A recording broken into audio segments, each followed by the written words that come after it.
ونستعينه ونستغفره ونعوذ بالله من شرور أنفسنا ومن سيئات أعمالنا من يهده الله فلا مضل له ومن يضلل فلا هادي له وأشهد أن لا إله إلا الله وحده لا شريك له وأشهد أن نبينا محمدا عبده ورسوله أرسله بالهدى ودين الحق ليظهره على الدين كله ولو كره المشركون يا أيها الذين آمنوا اتقوا الله حق تقاته ولا تموتن إلا وأنتم مسلمون أما بعد فإن أصدق الحديث كلام الله وخير الهدي هدي محمد صلى الله عليه وسلم وشر الأمور محدثاتها وكل محدثة بدعة وكل بدعة ضلالة وكل ضلالة في النار. സഹോദരങ്ങളെ, ഷെയ്ഖുൽ ഇസ്ലാം Muhammad bin Abdul Wahab റഹിമഹുല്ലാ രചിച്ച കിതാബ് തൗഹീദ് ആണ് നമ്മൾ വായിച്ചുകൊണ്ടിരുന്നത്. അതിലെ ആദ്യത്തെ 2 ബാബുകൾ നമ്മൾ വായിച്ചു. ഒന്നാമത്തെ മുഖദ്ദിമ, അതിനുശേഷം ഫദ്ലു തൗഹീദ് വമാ യുകഫിറു മിനൽ ദുനൂബ്. ഈ 2 അധ്യായങ്ങളാണ് നമ്മൾ വായിച്ചത്. ഈ 2 അധ്യായങ്ങളിൽ ഷെയ്ഖുൽ ഇസ്ലാം ഉദ്ദേശിച്ചത് ഒരു ആമുഖമാണ്. ഒരു കാര്യത്തെക്കുറിച്ച് പറയുന്നതിന് മുമ്പായി അതിൻ്റെ പ്രാധാന്യം, അതിൻ്റെ ശ്രേഷ്ഠത വിശദീകരിച്ചാൽ അത് പഠിക്കുന്ന ആളുകൾക്ക്, കേൾക്കുന്ന ആളുകൾക്ക് അതിനോട് ആഗ്രഹമുണ്ടാകും. ഇനി പറയാൻ പോകുന്ന കാര്യം എന്താണ് എന്ന് മനസ്സിലാക്കാനുള്ള താല്പര്യമുണ്ടാകും. അതിനുവേണ്ടി അദ്ദേഹം ഈ തൗഹീദിൻ്റെ ഫദ്ൽ, അതിൻ്റെ മഹത്വം എന്താണ് എന്ന് വിശദീകരിച്ചു. ഇനി അതിൻ്റെ തുടർച്ചയായി തൗഹീദിൻ്റെ മറ്റൊരു ഫദ്ൽ അദ്ദേഹം പറയുകയാണ്. ഒന്നാമതായി പറഞ്ഞത് ബാബു ഫദ്ലി തൗഹീദി വമാ യുകഫിറു മിനദ് ദുനൂബ്, തൗഹീദ് കൊണ്ട് കിട്ടുന്ന പാപമോചനം. എന്തൊക്കെ പാപങ്ങളാണ് തൗഹീദുള്ള ആൾക്ക് അള്ളാഹു പുറത്തു കൊടുക്കുക എന്ന് അദ്ദേഹം വിശദീകരിച്ചു. അതെന്തായിരുന്നു? എല്ലാ പാപങ്ങളും അള്ളാഹു പൊറുക്കും. തൗഹീദുള്ള ഒരാൾക്ക് അള്ളാഹു തആല ഉദ്ദേശിച്ചാൽ എല്ലാ പാപങ്ങളും അവൻ പുറത്തു കൊടുക്കും. ഉറപ്പായിട്ടും പുറത്തു കൊടുക്കുന്നത് ആർക്കാണ്? തൗഹീദിൻ്റെ കൂടെ തൗബയോടുകൂടി മരണപ്പെട്ട ആളുകൾക്കാണ് എന്ന കാര്യം നമ്മൾ വിശദീകരിച്ചു. ഇനി തുടർച്ചയായി അദ്ദേഹം പറയുന്നു, ബാബുൻ മൻ ഹഖഖ തൗഹീദ ദഖലൽ ജന്നത ബിഗൈരി ഹിസാബ്. ആരാണോ തൗഹീദ് തഹ്ഖീഖ് ചെയ്യുന്നത്, തൗഹീദ് സാക്ഷാത്കരിക്കുന്നത്, ജീവിതത്തിൽ കൊണ്ടുവരുന്നത്, അവൻ ദഖലൽ ജന്ന, സ്വർഗത്തിൽ പ്രവേശിക്കും. ബിഗൈരി ഹിസാബ്, വിചാരണ കൂടാതെ. നമുക്കറിയാം, വിചാരണ കഴിഞ്ഞിട്ടാണ് ശിക്ഷ. അപ്പോൾ വിചാരണയില്ല എന്ന് പറഞ്ഞാൽ ശിക്ഷയില്ല എന്ന് ഉറപ്പായി. അപ്പോൾ യാതൊരു വിധത്തിലുള്ള ചോദ്യമോ ശിക്ഷയോ ഇല്ലാതെ തൗഹീദ് ഉള്ള ആൾ, തൗഹീദ് പൂർണ്ണമായി തഹ്ഖീഖ് ചെയ്ത ആൾ സ്വർഗത്തിൽ പ്രവേശിക്കും എന്ന അധ്യായം. ഇതിൽ ഷെയ്ഖുൽ ഇസ്ലാം പറയുന്ന ഒന്നാമത്തെ ദലീൽ വഖൗലുല്ലാഹി തആല, അല്ലാഹുവിൻ്റെ ഈ വാക്ക്, ഇന്ന ഇബ്രാഹീമ കാന ഉമ്മതൻ ഖാനിതൻ ലില്ലാഹി ഹനീഫൻ വലം യകു മിനൽ മുശ്രിക്കീൻ. ഈ ആയത്താണ്. അല്ലാഹു സുബ്ഹാനഹു വ തആല അവൻ്റെ ഖലീലായ ഇബ്രാഹിം അലൈഹി സ്വലാത്തു വസ്സലാം, ഇബ്രാഹിം അലൈഹിസ്സലാമിനെ വർണ്ണിക്കുന്ന, അദ്ദേഹത്തെ വിശേഷിപ്പിക്കുന്ന ഒരു ആയത്താണിത്. ഇബ്രാഹിം അലൈഹിസ്സലാമിൻ്റെ 4 ഗുണങ്ങൾ ഈ ആയത്തിൽ അല്ലാഹു തആല പറയുന്നുണ്ട്. അതിനു മുമ്പായി ഈ ആയത്തിലെ ഓരോ വാക്കുകൾ നമുക്ക് നോക്കാം. ഇന്ന ഇബ്രാഹിമ കാന ഉമ്മതൻ, ഇബ്രാഹിം അലൈഹിസ്സലാം ഉമ്മത്തായിരുന്നു. ഉമ്മത്ത് എന്ന വാക്കിന് ഒരുപാട് അർത്ഥങ്ങളുണ്ട് വിശുദ്ധ ഖുർആനിൽ. അതിൽപ്പെട്ട ഒരു അർത്ഥമാണ് അൽ ഇമാം വൽ മുഅല്ലിം, മാതൃക, അതുപോലെ അധ്യാപകൻ, മറ്റുള്ളവർക്ക് നന്മ പഠിപ്പിച്ചു കൊടുക്കുകയും ആ നന്മ സ്വയം പ്രാവർത്തികമാക്കി അവർക്ക് മാതൃക കാണിക്കുകയും ചെയ്യുന്നവൻ എന്ന അർത്ഥം ഈ ഉമ്മ എന്ന വാക്കിന്, ഉമ്മത്ത് എന്ന വാക്കിനുണ്ട്. മറ്റു പല അർത്ഥങ്ങളുമുണ്ട്. നമുക്കറിയാം, സമുദായം എന്ന അർത്ഥമുണ്ട്, ഒരു സംഘം ആളുകൾ എന്നുള്ള അർത്ഥമുണ്ട് ഉമ്മത്തുൻ എന്ന വാക്കിന്. ഖാനിതൻ, അദ്ദേഹം ഖാനിത്തായിരുന്നു. ഖാനിത്ത് എന്ന വാക്കിൻ്റെ അർത്ഥം ദവാമുത് ത്വാഅ വൽ ഖുശൂഉ ഫീഹ, ഒരു പുണ്യത്തിൽ സ്ഥിരതയും അതുപോലെ ഭയഭക്തിയും പ്രകടിപ്പിക്കുക. ഒരാൾ നമസ്കാരത്തിൽ ഭയഭക്തി കാണിക്കുന്നുണ്ട്, വളരെ ഭയത്തോടുകൂടി, അള്ളാഹുവിനോട് താഴ്മയോടും വണക്കത്തോടും കൂടിയാണ് നമസ്കരിക്കുന്നത്. അതുപോലെ തന്നെ വദ്ദവാം, പതിവായി നമസ്കരിക്കുന്നുണ്ട്. അങ്ങനെയുള്ള ആൾക്കാണ് ഖാനിത്ത് എന്ന് പറയുന്നത്. വഖൂമു ലില്ലാഹി ഖാനിതീൻ, നിങ്ങൾ ഖുനൂത്തോടുകൂടി അള്ളാഹുവിൻ്റെ മുമ്പിൽ അള്ളാഹുവിന് വേണ്ടി നിന്ന് നമസ്കരിക്കുക എന്ന് പറഞ്ഞു. അപ്പോൾ അതിൻ്റെ അർത്ഥം എന്താണ്? ദീർഘമായി, അതുപോലെ തന്നെ ഭയഭക്തിയോടുകൂടി പതിവായി ഒക്കെ നമസ്കരിക്കുക എന്നാണ് ഈ ആയത്തിൻ്റെ അർത്ഥം. ഇതാണ് അല്ലാഹു തആല അദ്ദേഹത്തെക്കുറിച്ച് പറയുന്നത്. ഇന്ന ഇബ്രാഹിമ കാന ഉമ്മതൻ ഖാനിതൻ. ഹനീഫൻ എന്ന് പറഞ്ഞാൽ, ഹനീഫ് എന്നുള്ള വാക്കിൻ്റെ അർത്ഥം അൽ മാഇലു മിന ശിർക്ക് ഇല തൗഹീദ്, തൗഹീദിൽ നിന്ന് എപ്പോഴും, ഷിർക്കിൽ നിന്ന് എപ്പോഴും തൗഹീദിലേക്ക് ചായ്വ് കാണിക്കുന്നവൻ. അഥവാ അള്ളാഹു അല്ലാത്ത എന്തെങ്കിലും ഒരു ശക്തിയിലേക്ക് മനസ്സ് ചാഞ്ഞു പോയാൽ ഉടനെ അതിനെ അവിടെ നിന്ന് പിന്തിരിപ്പിച്ച് അള്ളാഹുലേക്ക് സദാ മടങ്ങുന്നവൻ, ഇഖ്ലാസ് ഉള്ളവൻ എന്നതാണ് ഹനീഫ് എന്ന വാക്കിൻ്റെ അർത്ഥം. ലം യകു മിനൽ മുശ്രിക്കീൻ, അദ്ദേഹം മുശ്രിക്കുകളിൽപ്പെട്ട ആളായിരുന്നില്ല. അഥവാ തൗഹീദ് അദ്ദേഹത്തിന്റെ ജീവിതത്തിൽ ഉണ്ടായിരുന്നു. അള്ളാഹു അല്ലാത്ത മറ്റെല്ലാ ആരാധ്യന്മാരെയും അദ്ദേഹം നിഷേധിച്ചിരുന്നു. അവയെ ആരാധിക്കുക എന്ന വൻ പാപമായ ശിർക്ക് അതിൽ അദ്ദേഹം ഒരിക്കലും പെട്ടുപോയിട്ടില്ല. ഈ ആയത്തിൽ, ഒരൊറ്റ ആയത്തിൽ ഇബ്രാഹിം അലൈഹിസ്സലാമിന്റെ 4 ഗുണങ്ങളാണ് അള്ളാഹു തആല എടുത്തു പറയുന്നത്. ഒന്നാമത്തേത് എന്താണ്? അദ്ദേഹം കാന ഇമാമൻ ഫിദ്ദീൻ, ദീനിൽ ഇമാമായിരുന്നു. ദീനിൽ അദ്ദേഹത്തിന് ഇമാമത്തുണ്ടായിരുന്നു. മാതൃകായോഗ്യനായ ഒരു വ്യക്തിയായിരുന്നു ഇബ്രാഹിം അലൈഹിസ്സലാം. വജഅൽനാ ലിൽ മുത്തഖീന ഇമാമ, അള്ളാഹു തആല പഠിപ്പിച്ചിട്ടുള്ള ഒരു ദുആയാണ്, സ്വാലിഹീങ്ങളായ ആളുകൾ നടത്തുന്ന ഒരു ദുആയാണ്. വജഅൽനാ ലിൽ മുത്തഖീന ഇമാമ, മുത്തഖീങ്ങൾക്ക് ഞങ്ങളെ മാതൃകയാക്കണം, മുത്തഖീങ്ങൾക്ക് പിന്തുടരാവുന്ന മാതൃകയാക്കി ഞങ്ങളെ മാറ്റണം. അപ്പോൾ ഇബ്രാഹിം അലൈഹിസ്സലാം അങ്ങനെയുള്ള ഒരു ഖുദ്വത്തായിരുന്നു, ഒരു മാതൃകയായിരുന്നു. രണ്ടാമത്തേത്, അദ്ദേഹം കാന ദായിമൻ ഫീ ഖുശൂഇഹി വ തആതിഹി, അങ്ങേയറ്റത്തെ ഭയഭക്തിയോടെയുള്ള ഇബാദത്തുകൾ പതിവായി ചെയ്തിരുന്ന ഒരു വ്യക്തിയായിരുന്നു. മൂന്നാമത്തേത്, അന്നഹു കാന മുഅ്രിദൻ അനി ശിർക്കി ബികുല്ലിഹി മുഖ്ബിലൻ അല തൗഹീദ് ബിജംഇഹി, അദ്ദേഹം സദാ ഷിർക്കിൽ നിന്ന് വേർപെട്ട അവസ്ഥയിലായിരുന്നു. അതുമായി യാതൊരു ബന്ധവും ഉണ്ടായിരുന്നില്ല.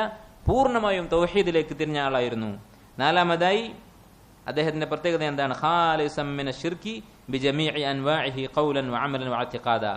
മൂന്നാമത്തേത്, അദ്ദേഹം സദാ അല്ലാഹുവിലേക്ക് മുന്നിട്ടവനായിരുന്നു. നാലാമത്തേത്, ഷിർക്കിൽ നിന്ന് അദ്ദേഹം എല്ലായ്പ്പോഴും മുക്തനായിരുന്നു. ഇങ്ങനെ അദ്ദേഹത്തിന്റെ 4 ഗുണങ്ങൾ ഈ ആയത്തിൽ അല്ലാഹു തആല എണ്ണി പറഞ്ഞു. ഈ 4 ഗുണങ്ങളുടെയും ചുരുക്കം എന്താണ്? ഒരാൾ തൗഹീദ് തഹ്ഖീഖ് ചെയ്യുക എന്നുള്ളതാണ്. തൗഹീദ് പൂർണ്ണമായി തന്റെ ജീവിതത്തിൽ പകർത്തുക എന്നുള്ളതാണ്. അതാണ് ഇബ്രാഹിം അലൈഹിസ്സലാമിന്റെ ഗുണങ്ങളായി അല്ലാഹു തആല ഈ ആയത്തിൽ പഠിപ്പിച്ചിട്ടുള്ളത്. അതുപോലെ മറ്റ് പല ഫായിദകളും ഈ ആയത്തിലുണ്ട്. അതിലൊന്നാമത്തേത്, എല്ലാ ദീനുകളുടെയും അടിസ്ഥാനം തൗഹീദാണ്. എല്ലാ ദീനിന്റെയും അടിസ്ഥാനം എന്ന് പറയുമ്പോൾ ഇന്ന് ലോകത്ത് നിലവിലുള്ള ദീനുകളുടെ എന്നല്ല ഉദ്ദേശിക്കുന്നത്. നേരെ മറിച്ച് അല്ലാഹു തആല മുകളിൽ നിന്ന് അവതരിപ്പിച്ചിട്ടുള്ള, ആകാശത്തു നിന്ന് അവതരിപ്പിച്ചിട്ടുള്ള അൽ അദിയാനു സമാവിയ, ആത്മീയമായ ദർശനങ്ങൾ അഥവാ അള്ളാഹുവിൽ നിന്ന് വന്നിട്ടുള്ള ദർശനങ്ങൾ. അത് ഇന്ന് ലോകത്തുള്ള മതങ്ങളെക്കുറിച്ചല്ല നമ്മൾ പറയുന്നത്. മുമ്പുള്ള അമ്പിയാക്കൾക്ക് അള്ളാഹു ഇറക്കിക്കൊടുത്തിട്ടുള്ള ദീനുകൾ, അതൊക്കെ വ്യത്യസ്തമായ ദീനുകളാണ്. അടിസ്ഥാനപരമായ അഖീദയിൽ, ഉസൂലിൽ ഒന്നായിരുന്നെങ്കിലും അവരുടെ ശരീഅത്തുകൾ വ്യത്യസ്തമായിരുന്നു. ഈ ശരീഅത്തുകളൊക്കെ ഏകോപിച്ചിട്ടുള്ള കാര്യമാണ് തൗഹീദ് എന്നുള്ളത്. കാരണം ഇവിടെ ഇബ്രാഹിം അലൈഹിസ്സലാമിനെ കുറിച്ചാണ് അല്ലാഹു തആല പറയുന്നത്, വലം യകു മിനൽ മുശ്രിക്കീൻ, അദ്ദേഹം ഒരിക്കലും ശിർക്ക് ചെയ്തിട്ടില്ല. ഇബ്രാഹിം അലൈഹിസ്സലാം എന്ന് പറയുന്നത് അദ്ദേഹം മുഹമ്മദ് നബി സല്ലല്ലാഹു അലൈഹി വസല്ലമയുടെ എത്രയോ മുമ്പുള്ള നബിയാണ്. അദ്ദേഹത്തിന്റെ മുൻഗാമികളായ പല നബിമാരുടെയും പിതാമഹനാണ്. ഇബ്രാഹിം അലൈഹിസ്സലാമിന്റെ പരമ്പരയിലാണ് ബനു ഇസ്രായേലിൽപ്പെട്ട നിരവധി പ്രവാചകന്മാർ വന്നിട്ടുള്ളത്. അപ്പോൾ അവരുടെയൊക്കെ ദീൻ എന്താണ്? അത് തൗഹീദാണ് എന്ന് മനസ്സിലാക്കാം. അതുപോലെ തന്നെ വുജൂബുൽ ഇഖ്തിദാഇ ബി ഇബ്രാഹിം അലൈഹിസ്സലാം, ഇബ്രാഹിം അലൈഹിസ്സലാമിന്റെ മില്ലത്ത് പിന്തുടരുക എന്നുള്ളത് നിർബന്ധമാണ് എന്ന് ഈ ആയത്തിൽ നിന്ന് മനസ്സിലാക്കാം. അതുകൊണ്ടാണ് അല്ലാഹു തആല അദ്ദേഹത്തിന്റെ വിശേഷണങ്ങൾ ഇങ്ങനെ എടുത്ത് പറഞ്ഞ് നമ്മെ പഠിപ്പിക്കുന്നത്. അതുപോലെ തന്നെ ഈ ആയത്തിൽ നിന്ന് ഉൾക്കൊള്ളാവുന്ന മറ്റൊരു ഫായിദ, ഒരു ദാഇ, അള്ളാഹുവിലേക്ക് ക്ഷണിക്കുന്ന ഒരു വ്യക്തി ആരായിരുന്നാലും, നമ്മുടെ വീട്ടിൽ നമ്മുടെ മക്കളെ നമ്മൾ അള്ളാഹുവിലേക്ക് ക്ഷണിക്കുകയാണെങ്കിലും, നമ്മുടെ കൂട്ടുകാർക്ക് എന്തെങ്കിലും ഖൈർ പറഞ്ഞു കൊടുക്കുകയാണെങ്കിലും, അതല്ല സമൂഹത്തിൽ ഇസ്ലാമിലേക്ക് ക്ഷണിച്ചുകൊണ്ട് ഒരു പ്രബോധകനായി പുറപ്പെട്ടിട്ടുള്ള ആളാണെങ്കിലും, അധ്യാപകനാണെങ്കിലും, ആരാണെങ്കിലും അള്ളാഹുവിലേക്ക് ക്ഷണിക്കുന്ന ഓരോരുത്തരും എന്തായിരിക്കണം? ഒരു ഖുദ്വത്തായിരിക്കണം, മാതൃകയായിരിക്കണം. കാരണം ജനങ്ങൾ ഒരാളുടെ പ്രവൃത്തികളാണ് വാക്കുകളെക്കാളും പരിഗണിക്കുക. ഒരാളുടെ പ്രവൃത്തികളിൽ, അവന്റെ അമലിൽ ദീനുണ്ടെങ്കിൽ അത് ആളുകൾ മാതൃകയാക്കും. അവന്റെ അറിവ് കുറവാണെങ്കിലും, അവന്റെ സംസാരം കുറവാണെങ്കിലും. നേരെ മറിച്ച് ഒരാളുടെ പ്രവൃത്തി അവന്റെ വാക്കിന് വിപരീതമാണെങ്കിൽ, അവന്റെ അറിവ് അവന്റെ അമലിൽ പ്രതിഫലിക്കുന്നില്ല എങ്കിൽ, അവൻ എത്ര അറിവുള്ളവനാണെങ്കിലും ജനങ്ങൾ അവനിൽ നിന്ന് സ്വീകരിക്കുകയില്ല. അതുകൊണ്ടാണ് അമ്പിയാക്കൾ എല്ലാവരും ജനങ്ങൾക്ക് മാതൃകയായി അല്ലാഹു തആല പറഞ്ഞയച്ചത്. അമ്പിയാക്കൾ നുബുവത്തിന് മുമ്പ് പോലും ഒരു വൻപാപവും അവരുടെ ജീവിതത്തിൽ ഉണ്ടായിട്ടില്ലാത്ത വ്യക്തിത്വങ്ങളാണ്. അങ്ങനെയുള്ള ആളുകളെയാണ് അല്ലാഹു സുബ്ഹാനഹു വ തആല നുബുവത്ത് നൽകുന്നത്. കാരണം എന്താണ്? ജനങ്ങൾക്ക് ഖൈർ പഠിപ്പിക്കാൻ വേണ്ടിയാണ് അല്ലാഹു അവരെ പറഞ്ഞയക്കുന്നത്. അപ്പോൾ ഖൈർ ജനങ്ങൾ പഠിക്കാൻ അനിവാര്യമായ കാര്യമാണ്. പഠിപ്പിക്കുന്ന വ്യക്തി അയാളിൽ അമലുണ്ടായിരിക്കുക എന്നുള്ളത്. ഇത് നമുക്ക് ഒരാളുടെ പ്രബോധനം തള്ളിക്കളയാൻ, ഒരാൾ നമുക്കൊരു ഖൈർ പഠിപ്പിച്ചു തരുമ്പോൾ അത് തള്ളിക്കളയാനുള്ളൊരു ന്യായമല്ല. അതുപോലെ തന്നെ നന്മ കൽപ്പിക്കാനും തിന്മ വിരോധിക്കാനും മടി കാണിക്കാനുള്ള ഒരു ന്യായവുമല്ല. ചില ആളുകൾ എന്ത് പറയും? എന്തെങ്കിലും ഒരു നല്ലത് പറഞ്ഞു കൊടുത്താൽ നീ ആദ്യം നിന്റെ ജീവിതം നന്നാക്ക് എന്ന് പറയും. അത് ശരിയല്ല. കേൾക്കുന്നവന്റെ ബാധ്യത എന്താണ്? പറയുന്നത് ആരായിരുന്നാലും അത് ഹക്കാണെങ്കിൽ അതനുസരിക്കുക എന്നുള്ളതാണ്. എന്നാൽ പറയുന്നവൻ ചിന്തിക്കേണ്ട കാര്യമാണ് തൻ്റെ ജീവിതത്തിൽ ഇത്, അമലിൽ ഇത് ഉണ്ടോ എന്ന കാര്യം. അതുപോലെ തന്നെ ഈ ആയത്തിൽ നിന്ന് മനസ്സിലാക്കാവുന്ന മറ്റൊരു കാര്യം, ദവാമുൽ ഇബാദത്തി മിൻ സിഫാത്തിൽ അംബിയ, അമ്പിയാക്കളുടെ സിഫത്തിൽപ്പെട്ട കാര്യമാണ് ഇബാദത്തിൽ നിരതരായിരിക്കുക, സദാ ഇബാദത്തിൽ മുഴുകുക എന്നുള്ളത്. ആവേശത്തിൽ എന്തെങ്കിലും ചെയ്ത് അത് പെട്ടെന്ന് ഉപേക്ഷിക്കുക എന്നുള്ളത് അത് അമ്പിയാക്കളുടെ സ്വഭാവമല്ല, സ്വാലിഹ്യങ്ങളുടെ സ്വഭാവമല്ല. ആവേശത്തിൽ ഒരുപാട് കാര്യങ്ങൾ ചെയ്തു കൂട്ടും, പിന്നീട് അള്ളാഹു തആല നിർബന്ധമാക്കിയിട്ടുള്ള ഫർദുകൾ പോലും ഉപേക്ഷിക്കും. ഇങ്ങനെയുള്ളൊരവസ്ഥ നമുക്കുണ്ടാകാൻ പാടില്ല. സാധാരണ അറബിയിൽ പറയപ്പെടുന്നൊരു ചൊല്ലുണ്ട്, അൽ മുമ്പത്തു ലാ അർദൻ ഖതഅ വലാ ലഹ്റൻ അബ്ഖ. ആവേശത്തിൽ പണിയെടുക്കുന്നവൻ, അവൻ ആവേശത്തോടെ യാത്ര ചെയ്യുന്ന ഒരാളെ പോലെയാണ്. അവന്റെ അവസ്ഥ എന്താണ്? ലാ അർദൻ ഖതഅ, അവൻ തന്റെ യാത്ര പൂർത്തീകരിക്കുകയുമില്ല. ഒരു മൃഗത്തിന്റെ പുറത്ത് കയറി ആവേശത്തിൽ അതിനിങ്ങനെ ഓടിച്ചു കൊണ്ടുപോവുകയാണ്. ലാ അർദൻ ഖതഅ, അവൻ ഉദ്ദേശിക്കുന്ന ആ ഭൂമി അത് മുറിച്ചു കടക്കാൻ, അഥവാ ഏത് നാട്ടിലേക്കാണ് പോകാൻ ഉദ്ദേശിക്കുന്നത് അവിടെ അവൻ എത്തുകയുമില്ല. വലാ ലഹ്റൻ അബ്ഖ, ഈ ജന്തുവിനെ അവൻ ബാക്കിയാക്കുകയുമില്ല. അതിന്റെ ജീവൻ പോകും, അല്ലെങ്കിൽ അതിന് പിന്നെ ഓടാൻ പറ്റാത്ത അവസ്ഥയിലാകും. ഇവൻ ഉദ്ദേശിച്ചെടുത്ത് അവൻ എത്തുകയുമില്ല. ഇത് ഒരു ബുദ്ധിയുള്ള ആളുടെ സ്വഭാവമല്ല. നബി സല്ലല്ലാഹു അലൈഹി വസല്ലം എന്തൊരു അമൽ ചെയ്താലും കാന ഇദാ അമില അമലൻ ദാവമ അലൈഹി, അത് പതിവാക്കുമായിരുന്നു. അഹബ്ബുൽ അമാലി ഇലല്ലാഹി അദ്വമുഹാ വഇൻ ഖൽ, അല്ലാഹുവിന് ഏറ്റവും ഇഷ്ടമുള്ള അമൽ പതിവായി ചെയ്യുന്നതാണ്, അതല്പം കുറഞ്ഞു പോയാലും കുഴപ്പമില്ല എന്ന് ഹദീസിൽ കാണുന്നതാണ്. അതുപോലെ തന്നെ മറ്റൊരു ഫായിദ, ലാ യസിഹു തൗഹീദു ഇല്ലാ ബിഇൻകാരി ശിർക്ക്, ഷിർക്ക് ഉപേക്ഷിക്കുകയും അതിനെ എതിർക്കുകയും അതിൽ നിന്ന് എല്ലാ ബന്ധങ്ങളും മുറിച്ചു കളയുകയും ചെയ്യുന്നത് വരെ തൗഹീദ് ശരിയാവുകയില്ല. അതാണ് ഇസ്ലാമിന്റെ പ്രത്യേകത. മറ്റൊരു ദീനിലും ഇല്ലാത്ത കാര്യമാണിത്. മറ്റെല്ലാ ദീനുകളും പുറമെയുള്ള ദീനുകളെ സ്വാഗതം ചെയ്യും. എല്ലാ നദികളും ഒരേ സമുദ്രത്തിലേക്ക് എന്നതാണ് മറ്റെല്ലാ ദീനുകളുടെയും ആശയം. എന്നാൽ ഇസ്ലാം അങ്ങനെയല്ല. ഇസ്ലാം പറയുന്നത് ഈ കുറുക്ക് വഴികൾ, ഈ പറയുന്ന മാർഗങ്ങളൊക്കെ അതൊക്കെ നിഷേധിച്ച് തള്ളിയിട്ട് വേണം ഒരാൾ ഇസ്ലാമിൽ പ്രവേശിക്കാൻ. വമൻ യക്ഫുർ ബിത്താഗൂതി വയുമിൻ ബില്ലാഹി ഫഖദ് ഇസ്തംസക ബിൽ ഉർവത്തിൽ വസ്ഖ. ആദ്യം അല്ലാഹു തആല പറഞ്ഞത് ത്വാഗൂത്തുകളിൽ അവിശ്വസിക്കുക എന്നുള്ള കാര്യം. അല്ലാഹുവിൽ വിശ്വസിക്കുന്നതിന് മുമ്പായി പറഞ്ഞത് ത്വാഗൂത്തുകളിൽ അവിശ്വസിക്കുക എന്നുള്ളതാണ്. എന്നിട്ട് അല്ലാഹുവിൽ വിശ്വസിച്ചാൽ ഫഖദ് ഇസ്തംസക ബിൽ ഉർവത്തിൽ വസ്ഖ, അവൻ ഒരിക്കലും പൊട്ടിപ്പോകാത്ത അൽ ഉർവത്തുൽ വസ്ഖ, അതിശക്തമായ കയറിൽ തന്നെ പിടിച്ചിരിക്കുന്നു, അഥവാ ലാ ഇലാഹ ഇല്ലല്ലാഹ് അവൻ പിടിച്ചിരിക്കുന്നു. അപ്പൊ അതിനാദ്യം വേണ്ടത് അൽ കുഫ്ർ ബിത്താഗൂത്ത് എന്നുള്ളതാണ്. ലാ ഇലാഹ ഇല്ലല്ലാഹ് എന്നാണ് നമ്മൾ പറയുന്നത്. ആദ്യം ലാ ഇലാഹ എന്നുള്ള നിഷേധമാണ്, നഫിയാണ്. അതിനുശേഷമാണ് ഇസ്ബാത്ത്. അതുകൊണ്ടാണ് ഇബ്രാഹിം അലൈഹി ഇസ്ലാമിനെ കുറിച്ച് പറഞ്ഞപ്പോൾ ഖാനിതൻ ലില്ലാഹി ഹനീഫൻ, അദ്ദേഹം ഖാനിത്തായിരുന്നു, ഹനീഫായിരുന്നു, അള്ളാഹുവിനെ മാത്രം ആരാധിക്കുന്നവനായിരുന്നു എന്ന് പറഞ്ഞ് മതിയാക്കാതെ വലം യകു മിനൽ മുശ്രിക്കീൻ, ഒന്നുകൂടി ഉറപ്പിക്കാൻ വേണ്ടി ഒരിക്കലും അദ്ദേഹം മുശ്രിക്കുകളിൽപ്പെട്ട ആളായിരുന്നില്ല, ഒരിക്കലും അദ്ദേഹം ശിർക്ക് ചെയ്യുമായിരുന്നില്ല എന്ന് അല്ലാഹു തആല പ്രത്യേകം എടുത്തു പറഞ്ഞത്. അതുപോലെ തന്നെ ജാഹിലിയ കാലത്തുണ്ടായിരുന്ന മക്കയിലെ ഖുറൈശികളായ മുശ്രിക്കുകൾക്ക് ഈ ആയത്തിൽ മറുപടിയുണ്ട്. അവരെന്താണ് അവകാശപ്പെട്ടിരുന്നത്?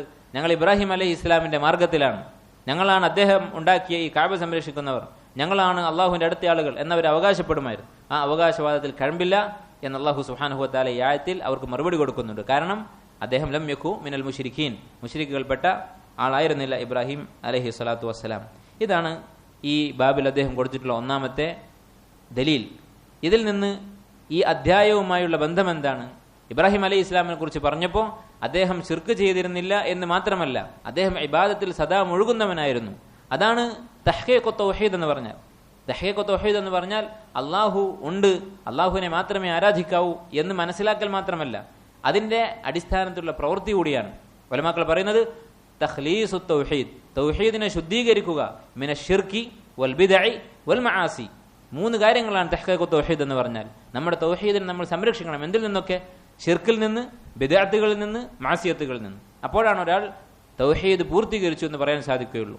അപ്പൊ ഇബ്രാഹിം അലൈഹി ഇസ്ലാമിനെ കുറിച്ച് പറഞ്ഞപ്പോൾ അദ്ദേഹം മുവഹിദായിരുന്നു എന്നതിന്റെ കൂടെ ഖാനിതൻ, അദ്ദേഹം ഇബാദത്തിൽ സദാ നിരതനായിരുന്നു, ഹനീഫൻ, എല്ലായ്പ്പോഴും അള്ളാഹുവിലേക്ക് മടങ്ങുന്നവനായിരുന്നു എന്ന കാര്യം അല്ലാഹു സുബ്ഹാനഹു വ തആല ഇവിടെ എടുത്തു പറഞ്ഞിരിക്കുകയാണ്.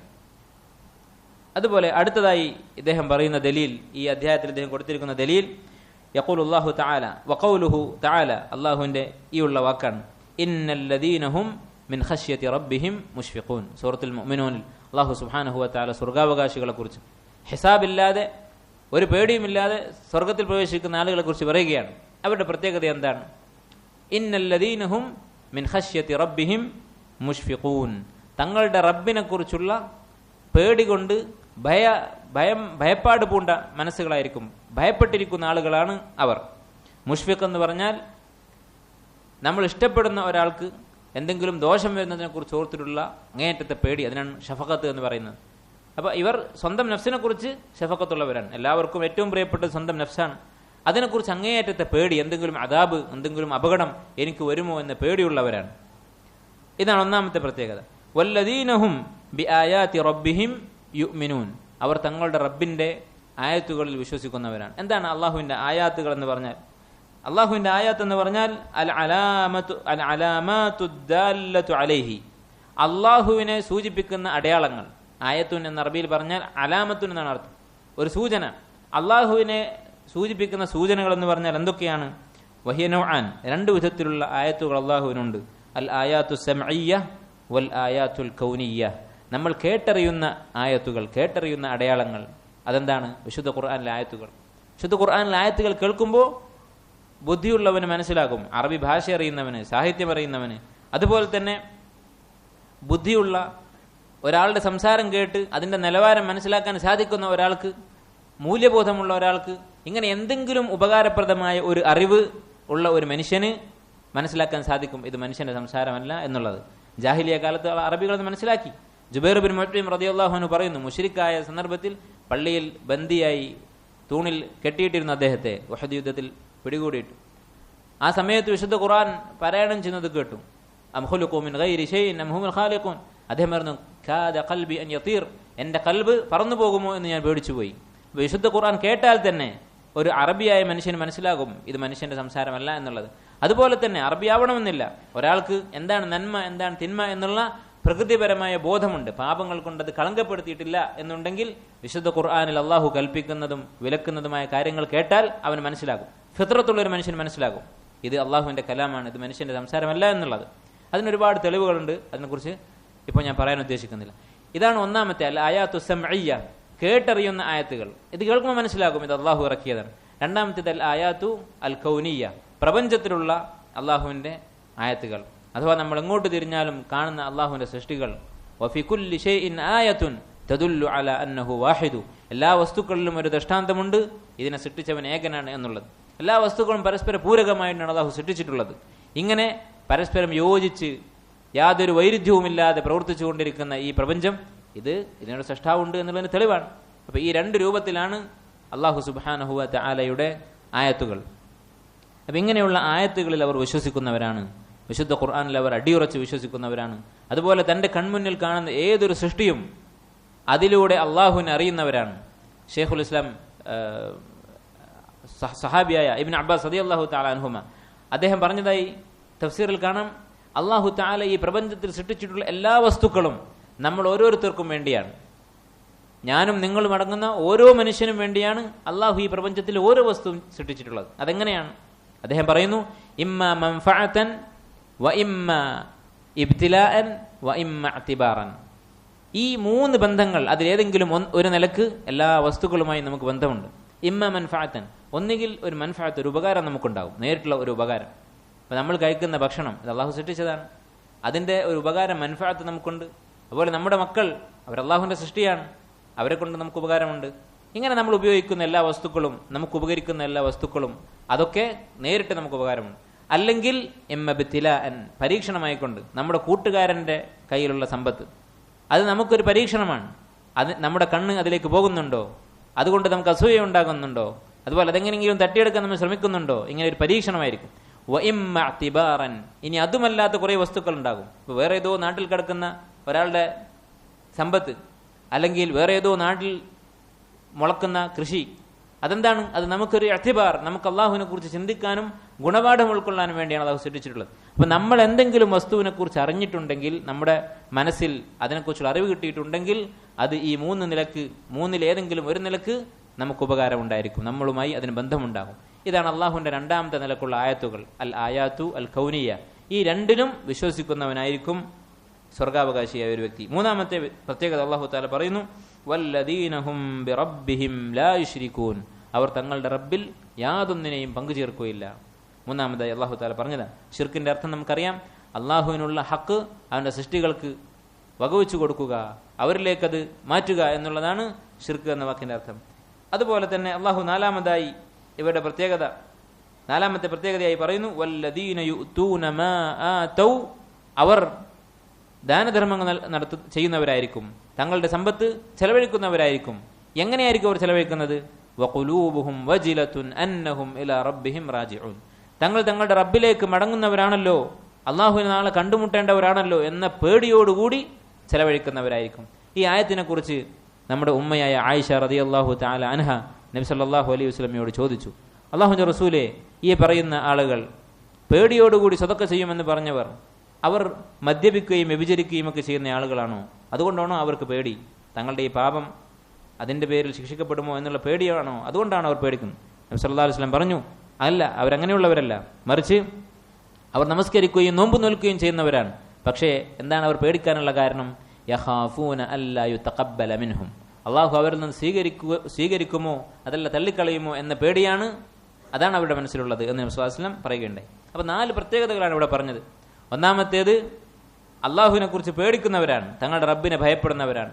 രണ്ടാമത്തേത് തൻ്റെ റബ്ബിൻ്റെ ആയത്തുകളിൽ വിശ്വസിക്കുന്നവരാണ്, പ്രാപഞ്ചികവും അതുപോലെ തന്നെ വിശുദ്ധ ഖുർആനിലുള്ളതുമായ ആയത്തുകളിൽ വിശ്വസിക്കുന്നവരാണ്. മൂന്നാമത്തേത് അള്ളാഹുവിൽ യാതൊന്നിനെയും പങ്കു ചേർക്കാത്തവരാണ്, ചെറുതോ വലുതോ ആയ ശിർക്ക് ചെയ്യാത്തവരാണ്. നാലാമത്തേത് അള്ളാഹുവിൻ്റെ മാർഗത്തിൽ ദാനധർമ്മങ്ങൾ ചെയ്യുകയും തങ്ങളുടെ അമലുകൾ സ്വീകരിക്കപ്പെടുമോ തള്ളപ്പെടുമോ എന്ന് ഭയം കൊണ്ട് നടക്കുകയും ചെയ്യുന്ന ആളുകളാണ്, പേടിക്കുന്നവരാണ്. അതിൻ്റെ അർത്ഥം എന്താണ്? ഒരു നിലക്കുമുള്ള അഹങ്കാരം അവർക്ക് ഉണ്ടാവുകയില്ല. അല്ലെങ്കിൽ തങ്ങൾ ആർക്കാണോ കൊടുത്തത് അവനോട് ഇത് എടുത്തു പറഞ്ഞ് ഉപദ്രവിക്കുകയോ പൊങ്ങച്ച നടിക്കുകയോ ചെയ്യുകയില്ലെന്ന് ഉറപ്പാണ്. കാരണം സ്വീകരിക്കുമോ ഇല്ലയോ എന്ന് പേടിച്ച് നടക്കുന്നവന് എങ്ങനെ അതിൽ അഹങ്കരിക്കാൻ സാധിക്കും? എങ്ങനെ അവൻ എടുത്തു പറയാൻ സാധിക്കും? അതൊരിക്കലും അവർ ചെയ്യുകയില്ല. അപ്പം ഈ 4 സിഫത്തുകൾ ഇതൊക്കെ കേവലം വിശ്വാസങ്ങളല്ല. ഈ 4 കാര്യങ്ങളും ചിന്തിച്ചാൽ നമുക്ക് മനസ്സിലാകും, ഇതൊന്നും മനസ്സിലുള്ള വെറും വിശ്വാസങ്ങളോ ഒരറിവോ മാത്രമല്ല, നേരെ മറിച്ച് അമലുകളാണ്. അപ്പം ഇങ്ങനെയുള്ള അമലുകളൊക്കെ എന്താണ്? തൗഹീദിന്റെ തഹ്ഖീഖിൽപ്പെട്ടതാണ്. ഈ ആയത്ത് ഇബ്നു അബ്ദുൽ വഹാബ് ഇവിടെ കൊടുക്കാൻ കാരണം എന്താണ്? സ്വർഗത്തിൽ ഉന്നതമായ സ്ഥാനം കിട്ടുന്ന ആളുകളെക്കുറിച്ച്, അവരെക്കുറിച്ച് പറയുന്ന കൂട്ടത്തിലാണ് അല്ലാഹു തആല പറയുന്നത്, ഉലൈക യുസാരിഊന ഫിൽ ഖൈറാത്ത്, ഇവരാണ് പുണ്യങ്ങളിൽ മത്സരിക്കുന്നവർ. ഉലൈക യുസാരിഊന ഫിൽ ഖൈറാത്തി വഹും ലഹാ സാബിഖൂൻ, അവർ തന്നെയാണ് അതിൽ മുൻകടക്കുന്നവർ, അഥവാ സ്വർഗത്തിൽ ഏറ്റവും ഉന്നതമായ സ്ഥാനം കിട്ടുന്നവർ. അപ്പോൾ അവർക്കുള്ള ഗുണങ്ങൾ പറഞ്ഞ കൂട്ടത്തിൽ തൗഹീദിന്റെ കൂടെയാണ് അല്ലാഹു തആല ഈ അമലുകളെ കുറിച്ച് പറയുന്നത്. അപ്പോൾ തൗഹീദിന്റെ തഹ്ഖീഖ് എന്ന് പറഞ്ഞാൽ ശർഈയായ ദീനിൽ അല്ലാഹു പഠിപ്പിച്ചിട്ടുള്ള വാജിബാത്ത്, എല്ലാ നിർബന്ധ കർമ്മങ്ങളും അനുഷ്ഠിക്കലും അതുപോലെ എല്ലാ മുഹറമാത്തും ഉപേക്ഷിക്കലും ഉൾക്കൊള്ളുന്ന കാര്യമാണ് തൗഹീദ് എന്ന് പറയുന്നത്. അത് കേവലം അല്ലാഹു മാത്രമാണ് ഇലാഹ്, അവനെ മാത്രമേ ആരാധിക്കാവൂ എന്ന ഒരു അറിവ്, അത് മാത്രമല്ല തൗഹീദ് എന്ന് പറയുന്നത്. അതാണ് ഇവിടെ ഈ ആയത്തുകൾ ഇബ്നു അബ്ദുൽ വഹാബ് റഹിമഹുല്ലാ പരാമർശിക്കാനുള്ള കാരണം. ഈ ആയത്തിൽ നിന്ന് അല്ലാഹു സുബ്ഹാനഹു വ തആല സാബിഖീങ്ങളെ കുറിച്ച്, സ്വർഗത്തിൽ മുൻകടക്കുന്ന ആളുകളെ കുറിച്ച് പറഞ്ഞ ഈ 4 സിഫത്തുകൾ, വിശേഷണങ്ങൾ, ഇതിൽ നിന്ന് നമുക്ക് മനസ്സിലാക്കാവുന്ന കാര്യങ്ങൾ എന്താണ്? അവരുടെ ഈ ഗുണങ്ങൾ ഇതിൽ നിന്ന് നമ്മൾ ഉൾക്കൊള്ളേണ്ടത് എന്താണ്? ഒന്നാമത് അള്ളാഹുവിനെ കുറിച്ച് പേടി നമുക്കുണ്ടാവണം. ഒരു മുവഹ്ഹിദിന്റെ പ്രത്യേകതയാണ് അവൻ അള്ളാഹുവിനെ പേടിക്കുമെന്നുള്ളത്. അല്ലദീനഹും ഇന്നല്ലദീനഹും മിൻ ഖശ്യതി റബ്ബിഹിം മുഷ്ഫിഖൂൻ, അങ്ങേയറ്റത്തെ ഭയപ്പാട്, തങ്ങൾ ശിക്ഷിക്കപ്പെടുമോ എന്നുള്ള പേടി, ഇത് തൗഹീദുള്ള ഒരാളുടെ പ്രത്യേകതയാണ്. അതുപോലെ തന്നെ അള്ളാഹുവിൻ്റെ ആയത്തുകളിലുള്ള വിശ്വാസം, ഈ ലോകത്ത് പ്രപഞ്ചത്തിൽ കാണുന്ന എല്ലാ വസ്തുക്കളിലും അള്ളാഹുവിൻ്റെ ഖുദ്റത്ത്, അള്ളാഹുവിൻ്റെ കഴിവ്, അത് തിരിച്ചറിയുന്നവനാണ് ഒരു വിശ്വാസി. ഏതൊരു വസ്തുവിലായാലും അങ്ങനെ ചിന്തിക്കുന്നവനായിരിക്കണം ഒരു വിശ്വാസി. അതുപോലെ തന്നെ ശിർക്ക്, അതിൻ്റെ എല്ലാ രൂപങ്ങളും ഹറാമാണ്, അതിൻ്റെ എല്ലാ രൂപങ്ങളും വിലക്കപ്പെട്ടതാണ്. വല്ലദീനഹും ബിറബ്ബിഹിം ലാ യുശ്രികൂൻ, തങ്ങളുടെ റബ്ബിൽ അവർ ഒരു നിലക്കും ശിർക്ക് ചെയ്യാത്തവരാണ്. അതുപോലെ തന്നെ ഈ ആയത്തുകളിൽ നിന്ന് മനസ്സിലാക്കാവുന്ന ഒരു കാര്യം, അൽ ഇഹ്തിമാമു ബിഖബൂലിൽ അമാൽ മിൻ സിഫാത്തിസ് സാലിഹീൻ, തങ്ങളുടെ അമൽ സ്വീകരിക്കപ്പെടുമോ തള്ളപ്പെടുമോ എന്ന പേടി, അത് സ്വാലിഹായ ഒരു മനുഷ്യന്റെ പ്രത്യേകതയാണ്. ഇബ്നു അബ്ദുൽ വഹാബ് റഹിമഹുല്ലാഹു തആല പറയുന്നതായി അദ്ദേഹത്തിന് മറ്റൊരു കിതാബിൽ കാണാം, ആളുകൾ, സാധാരണക്കാരായ ആളുകൾ, അഥവാ ഇബാദത്തിൽ ഒരുപാട് മുന്നോട്ട് പോയിട്ടില്ലാത്ത, ദീനിൽ വലിയ ദർജയില്ലാത്ത, താഴെക്കിടയുള്ള ആളുകൾ, അവരുടെ വിഷമം എന്തായിരിക്കും? എപ്പോഴും ഞാൻ അമലുകൾ ചെയ്യുന്നില്ലല്ലോ എന്ന വിഷമമായിരിക്കും.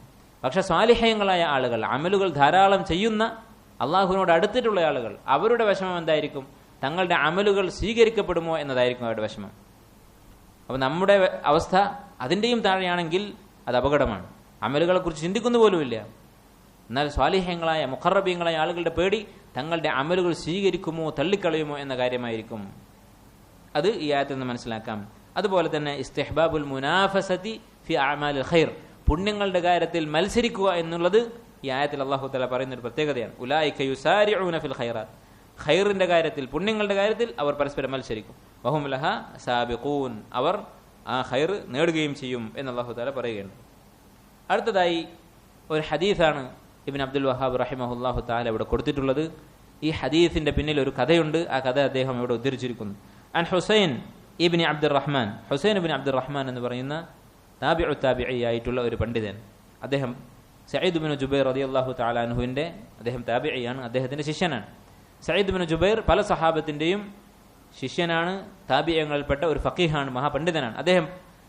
അഥവാ ഹുസൈൻ ഇബ്നു അബ്ദുറഹ്മാൻ പറയുന്നു, കുന്തു ഇൻദ സഈദ് ഇബ്നു ജുബൈർ, ഞാൻ ഒരിക്കൽ സഈദ് ഇബ്നു ജുബൈറിന്റെ അടുക്കലായിരുന്നു, അഥവാ അദ്ദേഹത്തിന്റെ മജ്ലിസിൽ ഇരിക്കുകയായിരുന്നു.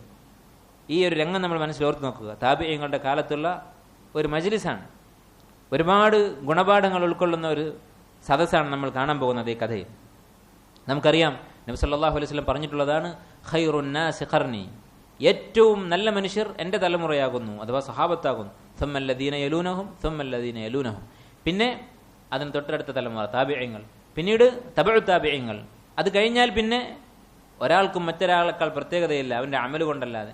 നേരെമറിച്ച് ഈ 3 തലമുറകൾക്ക് അവർ ആ തലമുറയിൽ ജനിച്ചു എന്നത് തന്നെ ഒരു ഫضലാണ്, ഒരു ശ്രേഷ്ഠതയാണ്. അതിനുശേഷമുള്ളവർ അവരുടെ അമലിൻ്റെ അടിസ്ഥാനത്തിൽ. ഒരുപക്ഷെ ഇന്ന് ജീവിച്ചിരിക്കുന്ന ഒരാൾക്ക് 500 വർഷം മുമ്പ് ജീവിച്ച ഒരാളെക്കാൾ മഹാനാവാൻ സാധിക്കും, ആൾക്കതിന് സാധിക്കും. നേരെ മറിച്ച് താബിഈങ്ങളെയോ സ്വഹാബത്തിൻ്റെയോ സ്ഥാനത്തെത്താൻ ഒറ്റപ്പെട്ട വ്യക്തികൾക്ക് മാത്രമേ സാധിക്കുകയുള്ളൂ.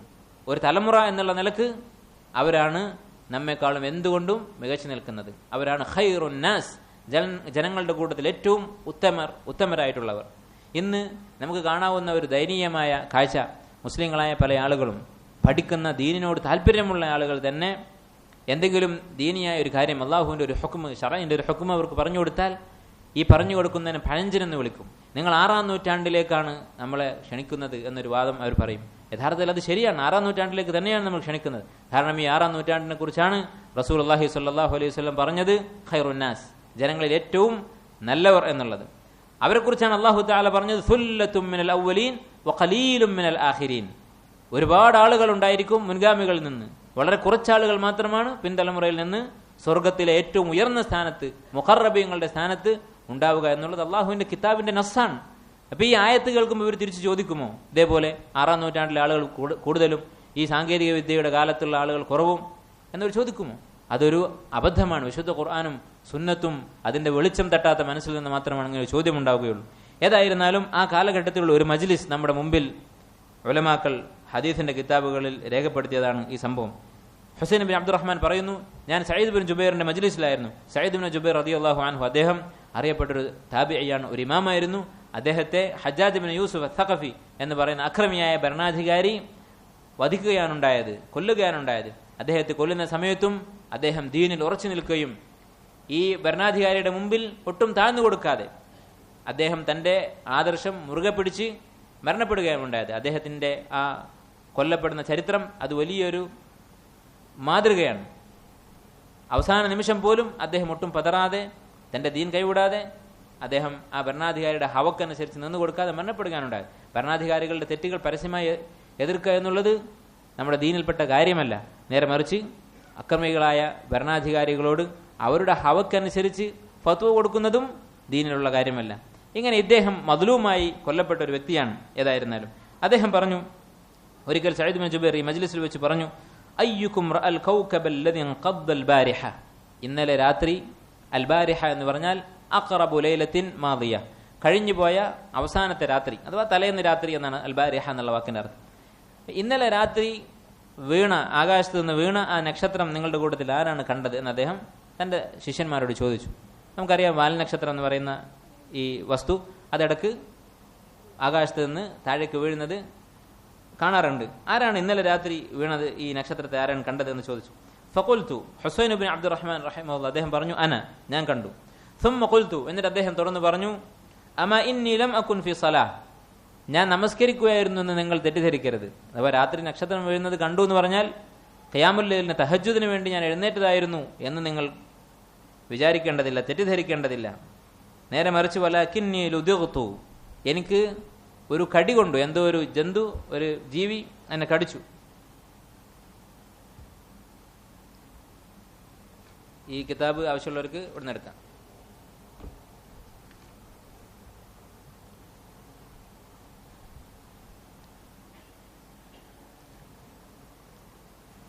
ഒരു ജീവി എന്നെ കടിക്കുകയുണ്ടായി. ലതക എന്ന് പറഞ്ഞാൽ എന്തെങ്കിലും ഇഴജന്തുക്കൾ, അതുപോലെ ചെറിയ ജീവികൾ മനുഷ്യനെ കടിക്കുന്നതിനാണ് ലതക എന്ന് പറയുന്നത്. അങ്ങനെ ഞാൻ ഒരു വിഷം ഏറ്റ് ഉണർന്നു പോയതാണ്.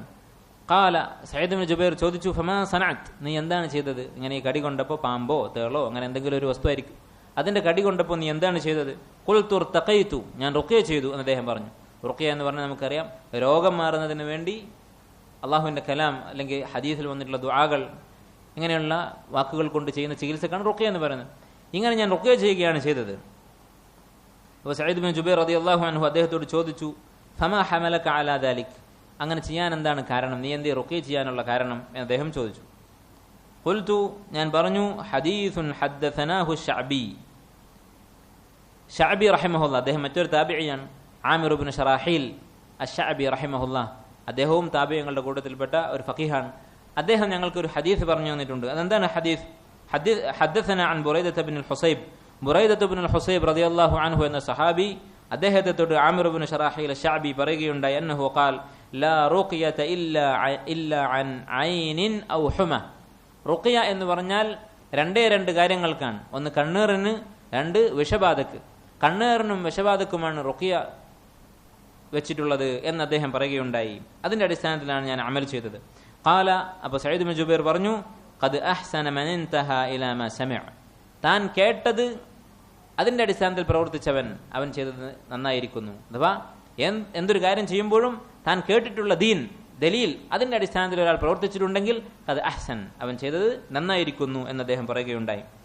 വലാകിൻ, പക്ഷേ എനിക്കൊരു കാര്യം നിന്നോട് അങ്ങോട്ട് പറയാനുണ്ട് ഈ വിഷയവുമായി ബന്ധപ്പെട്ട്. അതെന്താണ്?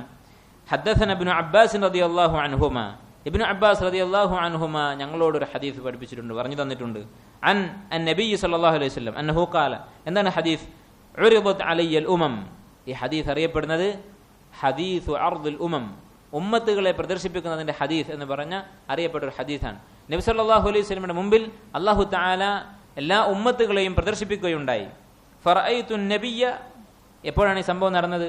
ഇസ്രാഇന്റെ മിഅ്റാജിന്റെ ദിവസമാണ് ഈ സംഭവം ഉണ്ടാകുന്നത്. നബി സല്ലല്ലാഹു അലൈഹി വസല്ലം പറയുന്നു, എല്ലാ ഉമ്മത്തുകളെയും അല്ലാഹു തആല നബിയുടെ മുമ്പിൽ കാണിച്ചു കൊടുത്തു. ഫറഅയ്തു നബിയ വമഅഹു റഹ്തു, ആ കൂട്ടത്തിൽ ഒരു നബിയെ ഞാൻ കണ്ടു, എല്ലാ നബിമാരും ഉണ്ട്, അവരുടെ ഉമ്മത്തുകളുമുണ്ട്, സകല മനുഷ്യരും അദ്ദേഹത്തിന്റെ മുമ്പിൽ ഹാജരായി. അഥവാ വിശ്വാസികളായ സകല മനുഷ്യരും മുസ്ലിമീങ്ങളായ എല്ലാ മനുഷ്യന്മാരും അവിടെ കാണിക്കപ്പെട്ടു. ആ കൂട്ടത്തിൽ ഒരു നബിയുണ്ട്, വമഅഹു റഹ്ത്, അദ്ദേഹത്തിന്റെ കൂടെ ഒരു റഹത്താണുള്ളത്. റഹത്ത് എന്ന് പറഞ്ഞാൽ 10 താഴെയുള്ള ഒരു സംഘം, മാക്സിമം 9 ആളുകളുള്ള ഒരു കൂട്ടം ആളുകൾക്കാണ് റഹത്ത് എന്ന് പറയുന്നത്. അങ്ങനെ ഒരു നബി വന്നിട്ടുണ്ട്, അദ്ദേഹത്തിൽ ആകെ 3 ആളെ വിശ്വസിച്ചിട്ടുള്ളൂ. വൻ നബിയു മഅഹു റജുലു വറജുലാനി വൻ നബിയു വലൈസ മഅഹു അഹദ്. രണ്ടാമത്തെ ഒരു നബി, അദ്ദേഹത്തിന്റെ കൂടെ ഒരാൾ, വേറൊരു നബി, അദ്ദേഹത്തിന്റെ കൂടെ 2 ആൾ, വേറൊരു നബി, അദ്ദേഹത്തിന്റെ കൂടെ ആരുമില്ല. വലൈസ മഅഹു അഹദ്, അദ്ദേഹത്തിന്റെ കൂടെ ആരും വിശ്വസിച്ചിട്ടില്ല. ഇദ് റുഫിഅ ലി സവാദുൻ അദീം, അങ്ങനെ ഞാൻ നോക്കി നിൽക്കുന്ന സമയത്ത് ഒരു ഉമ്മത്തിനെ ഞാൻ കണ്ടു. സവാദുൻ അദീം, വലിയ ഒരു കറുപ്പ് നിറം എന്ന് പറഞ്ഞാൽ ആളുകളുടെ തിരക്ക് കൊണ്ട്, എണ്ണം കൊണ്ട് എണ്ണാൻ സാധിക്കാത്ത അത്രയും വലിയൊരു സംഘം ആളുകളെ കണ്ടു. ഫദനന്തു അന്നഹും ഉമ്മത്തി, അപ്പൊ ഞാൻ കരുതി ഇത് എന്റെ ഉമ്മത്തായിരിക്കും. കാരണം നബി സല്ലല്ലാഹു അലൈഹി വസല്ലം എപ്പോഴും ഈ ഉമ്മത്തിൽ ആളുകൾ കൂടാൻ വേണ്ടി, എണ്ണം കൂടാൻ വേണ്ടി അദ്ദേഹം ആഗ്രഹിച്ചിരുന്നു, അതിനുവേണ്ടി അദ്ദേഹം പ്രാർത്ഥിച്ചിരുന്നു. സ്വർഗത്തിൽ പകുതിയും ഈ ഉമ്മത്തിലെ ആളുകളായിരിക്കും എന്ന് സഹാബത്തിന് അറിയിച്ചിട്ടുണ്ട്. അപ്പൊ ഏറ്റവും കൂടുതൽ അനുയായികളുള്ള നബി മുഹമ്മദ് നബി സ്വല്ലല്ലാഹു അലൈഹി വസല്ലം, അതുകൊണ്ട് അദ്ദേഹം പ്രതീക്ഷിച്ചു ഇത് എന്റെ ഉമ്മത്തായിരിക്കും എന്ന്. ഫഖീല ലി, അപ്പോൾ എന്നോട് പറയപ്പെട്ടു, ഹാദാ മൂസ വ ഖൗമുഹു, ഇത് മൂസയും ഖൗമുമാണ്. ഫനളർതു ഫഇദാ സവാദുൻ അദീം, പിന്നെയും ഞാൻ തിരിഞ്ഞു നോക്കി, അപ്പോഴുണ്ട് വേറെ ഒരു കൂട്ടം ആളുകൾ, ഇതുപോലെ തന്നെ ഒരുപാട് ആളുകളുണ്ട്. ഫഖീല ലി ഹാദിഹി ഉമ്മത്തുക, ആ ഉമ്മത്തിനെ കണ്ടപ്പോൾ, ആ ഖൗമിനെ കണ്ടപ്പോൾ എന്നോട് പറഞ്ഞു, ഇതാണ് നിന്റെ ഉമ്മത്ത്, അഥവാ ഏറ്റവും കൂടുതൽ ആളുകളുള്ള ഈ കൂട്ടം, അതാണ് നിന്റെ ഉമ്മത്ത്. വമഅഹും, ഈ കൂട്ടത്തിലുണ്ട്, നിന്റെ ഉമ്മത്തിന്റെ കൂട്ടത്തിൽ ഒരു പ്രത്യേകം ഒരു വിഭാഗമുണ്ട്. 70,000, 70,000 ആളുകൾ, ഒരുപാട് ആളുകളുണ്ട്. അതിൽ 70,000 ആളുകളുടെ പ്രത്യേകത എന്താണ്? യദ്ഖുലൂനൽ ജന്നത ബിഗൈരി ഹിസാബിൻ വലാ അദാബ്, അവരൊരു വിചാരണയോ ശിക്ഷയോ കൂടാതെ, ഒരു ചോദ്യവുമില്ല, എന്തുകൊണ്ട് നീ ഇന്ന തെറ്റ് ചെയ്തു, എന്തുകൊണ്ട് ഇങ്ങനെ ചെയ്തു എന്നൊരു ചോദ്യമില്ലാതെ, ഒരു ശിക്ഷയുമില്ലാതെ അവർ സ്വർഗത്തിൽ പ്രവേശിക്കും. ثم نهض, ഇത്രയും പറഞ്ഞിട്ട് നബി സല്ലല്ലാഹു അലൈഹി വസല്ലം അവിടെ നിന്ന് എഴുന്നേറ്റ് പോയി. ഫദഖല മൻസിലഹു, വീട്ടിൽ പോയി. ഫഖാദ അന്നാസു ഫി ഉലൈക്, ജനങ്ങൾ ചർച്ച തുടങ്ങി, ആരായിരിക്കും ആ 70,000 ആളുകൾ എന്ന് പറഞ്ഞുകൊണ്ട്. അവരുടെ കൂട്ടത്തിൽ ചിലർ പറഞ്ഞു, ഫലഅല്ലഹും അല്ലദീന സഹിബു റസൂലല്ലാഹി സ്വല്ലല്ലാഹു അലൈഹി വസല്ലം, അവർ ചിലർ പറഞ്ഞു അത് നബി സല്ലല്ലാഹു അലൈഹി വസല്ലമയുടെ സഹാബത്തായിരിക്കും. അപ്പൊ ഇവിടെ ഈ ചർച്ച ചെയ്യുന്നത് സഹാബിമാരാണല്ലോ, പിന്നെ അവരെന്താണ് ഇങ്ങനെ പറയുന്നത് നബി സല്ലല്ലാഹു അലൈഹി വസല്ലമയുടെ സഹാബത്തായിരിക്കും എന്നുള്ളത്? ഇവരൊക്കെ സ്വഹാബത്താണല്ലോ. സ്വഹാബത്തിന് 1,00,000-ൽ കൂടുതൽ ആളുകളുണ്ട്. ഇവിടെ ഉദ്ദേശിക്കുന്നത് നബി സല്ലല്ലാഹു അലൈഹി വസല്ലമയെ നേരത്തെ വിശ്വസിച്ച, ആദ്യകാലത്ത് വിശ്വാസം സ്വീകരിച്ച മുൻഗാമികളായ സ്വഹാബത്ത്. എന്താണ് അവർ ഉദ്ദേശിക്കുന്നത്? ഒരു സഹാബി മറ്റൊരു സഹാബിയെക്കുറിച്ച് സഹാബി എന്ന് പറഞ്ഞാൽ, അല്ലെങ്കിൽ അല്ലദീന സഹിബുൻ നബി സ്വല്ലല്ലാഹു അലൈഹി വസല്ലമയുടെ കൂടെ നടന്നവർ എന്ന് പറഞ്ഞാൽ അതിന്റെ ഉദ്ദേശം ആദ്യകാലത്ത് വിശ്വസിച്ച ആളുകൾ എന്നായിരുന്നു. അങ്ങനെ അവർ ഒരു കൂട്ടം ആളുകൾ അഭിപ്രായപ്പെട്ടു. മറ്റൊരു കൂട്ടർ പറഞ്ഞു ഫലഅല്ലഹുമുൽ ലദീന വുലിദൂ ഫിൽ ഇസ്ലാം ഫലം യുശ്രികൂ ബില്ലാഹി ഷൈആ. അവർ മുസ്ലിമായി ജനിച്ച കുട്ടികളായിരിക്കും, നമ്മുടെ മക്കൾ, അവരൊരിക്കലും ശിർക്ക് ചെയ്തിട്ടില്ലല്ലോ, അങ്ങനെയുള്ള ആളുകളായിരിക്കാം ഈ 70,000 എന്ന് മറ്റു ചിലർ പറഞ്ഞു. ഫഖറജ അലൈഹിം റസൂലുള്ളാഹി സ്വല്ലല്ലാഹു അലൈഹി വസല്ലം ഫഅഖ്ബറൂഹു. നബി സ്വല്ലല്ലാഹു അലൈഹി വസല്ലം ഇറങ്ങി വന്നു. അങ്ങനെ അവർ ഈ കാര്യം, തങ്ങളുടെ ചർച്ച, ഇങ്ങനെയൊക്കെ അഭിപ്രായങ്ങൾ പറഞ്ഞിട്ടുണ്ട് എന്ന കാര്യം നബി സല്ലല്ലാഹു അലൈഹി വസല്ലമയെ അറിയിച്ചു. ഫഖാല, അവിടുന്ന് പറഞ്ഞു ഹുമുൽ ലദീന ലാ യസ്തർഖൂൻ. അവരുടെ പ്രത്യേകത നബി സ്വല്ലല്ലാഹു അലൈഹി വസല്ലം പറഞ്ഞു കൊടുക്കുകയാണ്. ഈ 70,000 ആരാണ്? ഹുമുൽ ലദീന ലാ യസ്തർഖൂൻ. അവർ സഹാബത്ത് എന്നല്ല, അവരുടെ മക്കളുമല്ല, നേരെ മറിച്ച് ഈ ഉമ്മത്തിൽ എല്ലാവർക്കും ഈ 70,000-ൽ പെടാനുള്ള അവസരമുണ്ട്. വലിയൊരു മത്സരമാണ്. ആ മത്സരത്തിന് 4 യോഗ്യതകളാണുള്ളത്. 4 കാര്യങ്ങൾ ചെയ്താൽ ഈ 70,000-ൽ ഉൾപ്പെട്ടു. എന്താണ്? ലാ യസ്തർഖൂൻ. അവർ റുഖിയ ചെയ്യാൻ ആവശ്യപ്പെടുകയില്ല. ഒരു അസുഖം വന്നാൽ എനിക്ക് റുഖിയ ചെയ്തു തരണം എന്ന് മറ്റൊരാളുടെ ആവശ്യപ്പെടുകയില്ല. വലാ യക്തവൂൻ. കൈ എന്ന് പറയുന്ന ചികിത്സ, കൈ എന്ന് പറഞ്ഞാൽ ഒരു അവയവത്തിന് രോഗം വന്ന് ആ രോഗം മാറാ രോഗമാണെങ്കിൽ അത് എത്ര ചികിത്സിച്ചിട്ടും മാറുന്നില്ലെങ്കിൽ അത് കരിച്ചു കളയും, ആ അവയവം ഇല്ലാതാക്കും, മുറിച്ചു നീക്കും. അങ്ങനെയുള്ളൊരു ചികിത്സാ രീതി, തീ കൊണ്ട് കരിച്ചിട്ടാണ് അത് മുറിച്ചു കളയുക. അങ്ങനെയുള്ള രീതി ഉണ്ടായിരുന്നു, അത് അവർ ചെയ്യുകയില്ല. വലാ യതതയ്യറൂൻ. അവർ ലക്ഷണം നോക്കുകയില്ല. ലക്ഷണം നോക്കുക എന്ന് പറഞ്ഞാൽ അറബികൾക്കിടയിൽ പല രീതികളുണ്ടായിരുന്നു. അതൊരു രീതിയാണ് തുയറത്ത്. തുയറത്ത് എന്ന് പറഞ്ഞാൽ ഒരു പണി ചെയ്യാൻ അവർ ഉദ്ദേശിച്ചാൽ, ഒരു കച്ചവടം തുടങ്ങാൻ തീരുമാനിച്ചു. അപ്പോൾ ഒരു പക്ഷിയെ പിടിച്ചിട്ട് അതിനെ പറത്തും, അതുകൊണ്ട് അതിനെ തുറന്നു വിടും. അപ്പോൾ അത് ഇടത്തോട്ട് പറക്കുകയാണെങ്കിൽ ഈ ജോലി അവൻ ചെയ്യൂല, വലത്തോട്ട് പറക്കുകയാണെങ്കിൽ മുന്നോട്ട് പോകും, ജോലി ചെയ്യും, അവൻ ഉദ്ദേശിച്ച കാര്യം അവൻ നടപ്പിലാക്കും. ഇങ്ങനെയൊക്കെയുള്ള രീതികളുണ്ടായിരുന്നു. അതവർ ചെയ്യുകയില്ല. വഅലാ റബ്ബിഹിം യതവക്കലൂൻ. അവർ തങ്ങളുടെ റബ്ബിൽ തവക്കുലാക്കും. ഈ 4 പ്രത്യേകതകളുള്ള ആളുകളാണ് 70,000 സ്വർഗത്തിൽ പോകുന്ന, വിചാരണയില്ലാതെ, ശിക്ഷയില്ലാതെ, പൂർണ്ണമായും സമാധാനത്തോടെ, യാതൊരു ആശങ്കയുമില്ലാതെ സ്വർഗത്തിൽ പോകുന്ന ആളുകൾ എന്ന് നബി സ്വല്ലല്ലാഹു അലൈഹി വസല്ലം പറഞ്ഞു കൊടുത്തു. ഫഖാമ ഉക്കാശത്ത് ഇബ്നു മിഹ്സൻ റളിയല്ലാഹു അൻഹു. ഉക്കാശത്ത് ഇബ്നു മിഹ്സൻ എന്ന് പറയുന്ന ഒരു സഹാബി, അദ്ദേഹം ഇത് കേട്ടപ്പോൾ എഴുന്നേറ്റ് നിന്നിട്ട് പറഞ്ഞു ഉദ്ഉല്ലാഹ അൻ യജഅലനി മിൻഹും. അല്ലാഹുവിന്റെ റസൂലേ, എന്നെ ആ കൂട്ടത്തിൽ ഉൾപ്പെടുത്താൻ വേണ്ടി അങ്ങ് ദുആ ചെയ്യണം എന്നാവശ്യപ്പെട്ടു. ഫഖാല, അദ്ദേഹം പറഞ്ഞു അൻത മിൻഹും, നീ അവരുടെ കൂട്ടത്തിൽ ഉണ്ടായിരിക്കും എന്ന് പറഞ്ഞു. സുമ്മ ഖാമ റജുലുൻ ആഖർ. പിന്നീട് മറ്റൊരാൾ എഴുന്നേറ്റു, ഇതേപോലെ പറഞ്ഞു ഫഖാല ഉദ്ഉല്ലാഹ അൻ യജഅലനി മിൻഹും, എനിക്ക് വേണ്ടി കൂടി പ്രാർത്ഥിക്കണം. ഫഖാല, നബി സ്വല്ലല്ലാഹു അലൈഹി വസല്ലം പറഞ്ഞു സബഖക ബിഹാ ഉക്കാശ, ഉക്കാശ നിന്നെ തോൽപ്പിച്ചിരിക്കുന്നു എന്ന് പറഞ്ഞു. അഥവാ ഒരാൾക്കേ അവസരം ഉണ്ടായിരുന്നുള്ളൂ പ്രാർത്ഥിക്കാൻ, അത് കഴിഞ്ഞു. ഒരാൾക്ക് വേണ്ടിയായിരുന്നു പ്രാർത്ഥിക്കാനുള്ളത്, അത് ഉക്കാശ കൊണ്ടുപോയി എന്ന് പറഞ്ഞു. ഇമാം ബുഖാരി മുസ്ലിമും ഉദ്ധരിച്ചിട്ടുള്ള ഹദീസാണ്. ഈ ഹദീസിൽ നിരവധി ഫായിദകൾ നമുക്ക് മനസ്സിലാക്കാൻ സാധിക്കും. ഒന്നാമത്തേത്, സലഫ് സാലിഹ്യങ്ങൾ അവർ റിയായിൽ നിന്നും സുമഅത്തിൽ നിന്നും അകലെയായിരുന്നു. അഥവാ അവരുടെ ജീവിതത്തിൽ റിയാ വളരെ കുറവായിരുന്നു. ഇഖ്ലാസുള്ളവരായിരുന്നു മുൻഗാമികളായ ആളുകൾ, പിൻഗാമികളെ അപേക്ഷിച്ച്. ഇത് ഈ സംഭവത്തിൽ നിന്ന് വ്യക്തമാണ്. എന്താണ് അതിനുള്ള അങ്ങനെ പറയാനുള്ള കാരണം? ഈ സംഭവം റിപ്പോർട്ട് ചെയ്യുന്ന ഹുസൈൻ ബിൻ അബ്ദുറഹ്മാൻ റഹിമഹുല്ലാ, അദ്ദേഹം പറയുന്നത് അമാ ഇന്നി ലം അകുൻ ഫി സലാ, ഞാൻ നമസ്കരിക്കുകയായിരുന്നില്ല. രാത്രി എഴുന്നേറ്റു എന്ന് പറഞ്ഞപ്പോൾ ഞാൻ നമസ്കരിക്കുകയായിരുന്നില്ല എന്ന് അവിടെ അറിയിച്ചു. അദ്ദേഹത്തിന് മിണ്ടാതിരിക്കാം, നമസ്കരിച്ചു എന്ന് അദ്ദേഹം പറഞ്ഞിട്ടൊന്നുമില്ല. നക്ഷത്രത്തെ ആരാണ് കണ്ടതെന്ന് ചോദിച്ചാൽ ചോദ്യത്തിന് സത്യസന്ധമായ ഉത്തരമാണ് പറഞ്ഞത്, ഞാൻ കണ്ടിട്ടുണ്ട്. പക്ഷെ ഒരു തെറ്റിദ്ധാരണ പോലും, അറിയാതെ പോലും ഒരാൾ ഞാൻ ചെയ്യാത്തൊരു അമല് എന്നെക്കുറിച്ച് മനസ്സിലാക്കേണ്ടതില്ല എന്ന് അദ്ദേഹം വിചാരിച്ച് ഞാൻ നമസ്കരിക്കുകയായിരുന്നില്ല എന്നവിടെ അറിയിച്ചു. എത്ര വലിയ ഇഖ്ലാസാണ് അവർക്കുള്ളതെന്ന് ഈ സംഭവത്തിൽ മനസ്സിലാക്കാം. അതുപോലെ തന്നെ രണ്ടാമത്തെ ഫായിദ ഈ സംഭവത്തിൽ നിന്ന് മനസ്സിലാക്കാവുന്നത്, ഈ സദസ്സിൽ നിന്ന്, സലഫുകളുടെ കാലത്ത് നടന്ന ഈ ഒരു മജ്ലിസിൽ നിന്ന് നമുക്ക് കിട്ടുന്ന അടുത്ത ഫായിദ, തൊലബുൽ ഹുജ്ജതി അലൽ മദ്ഹബ്.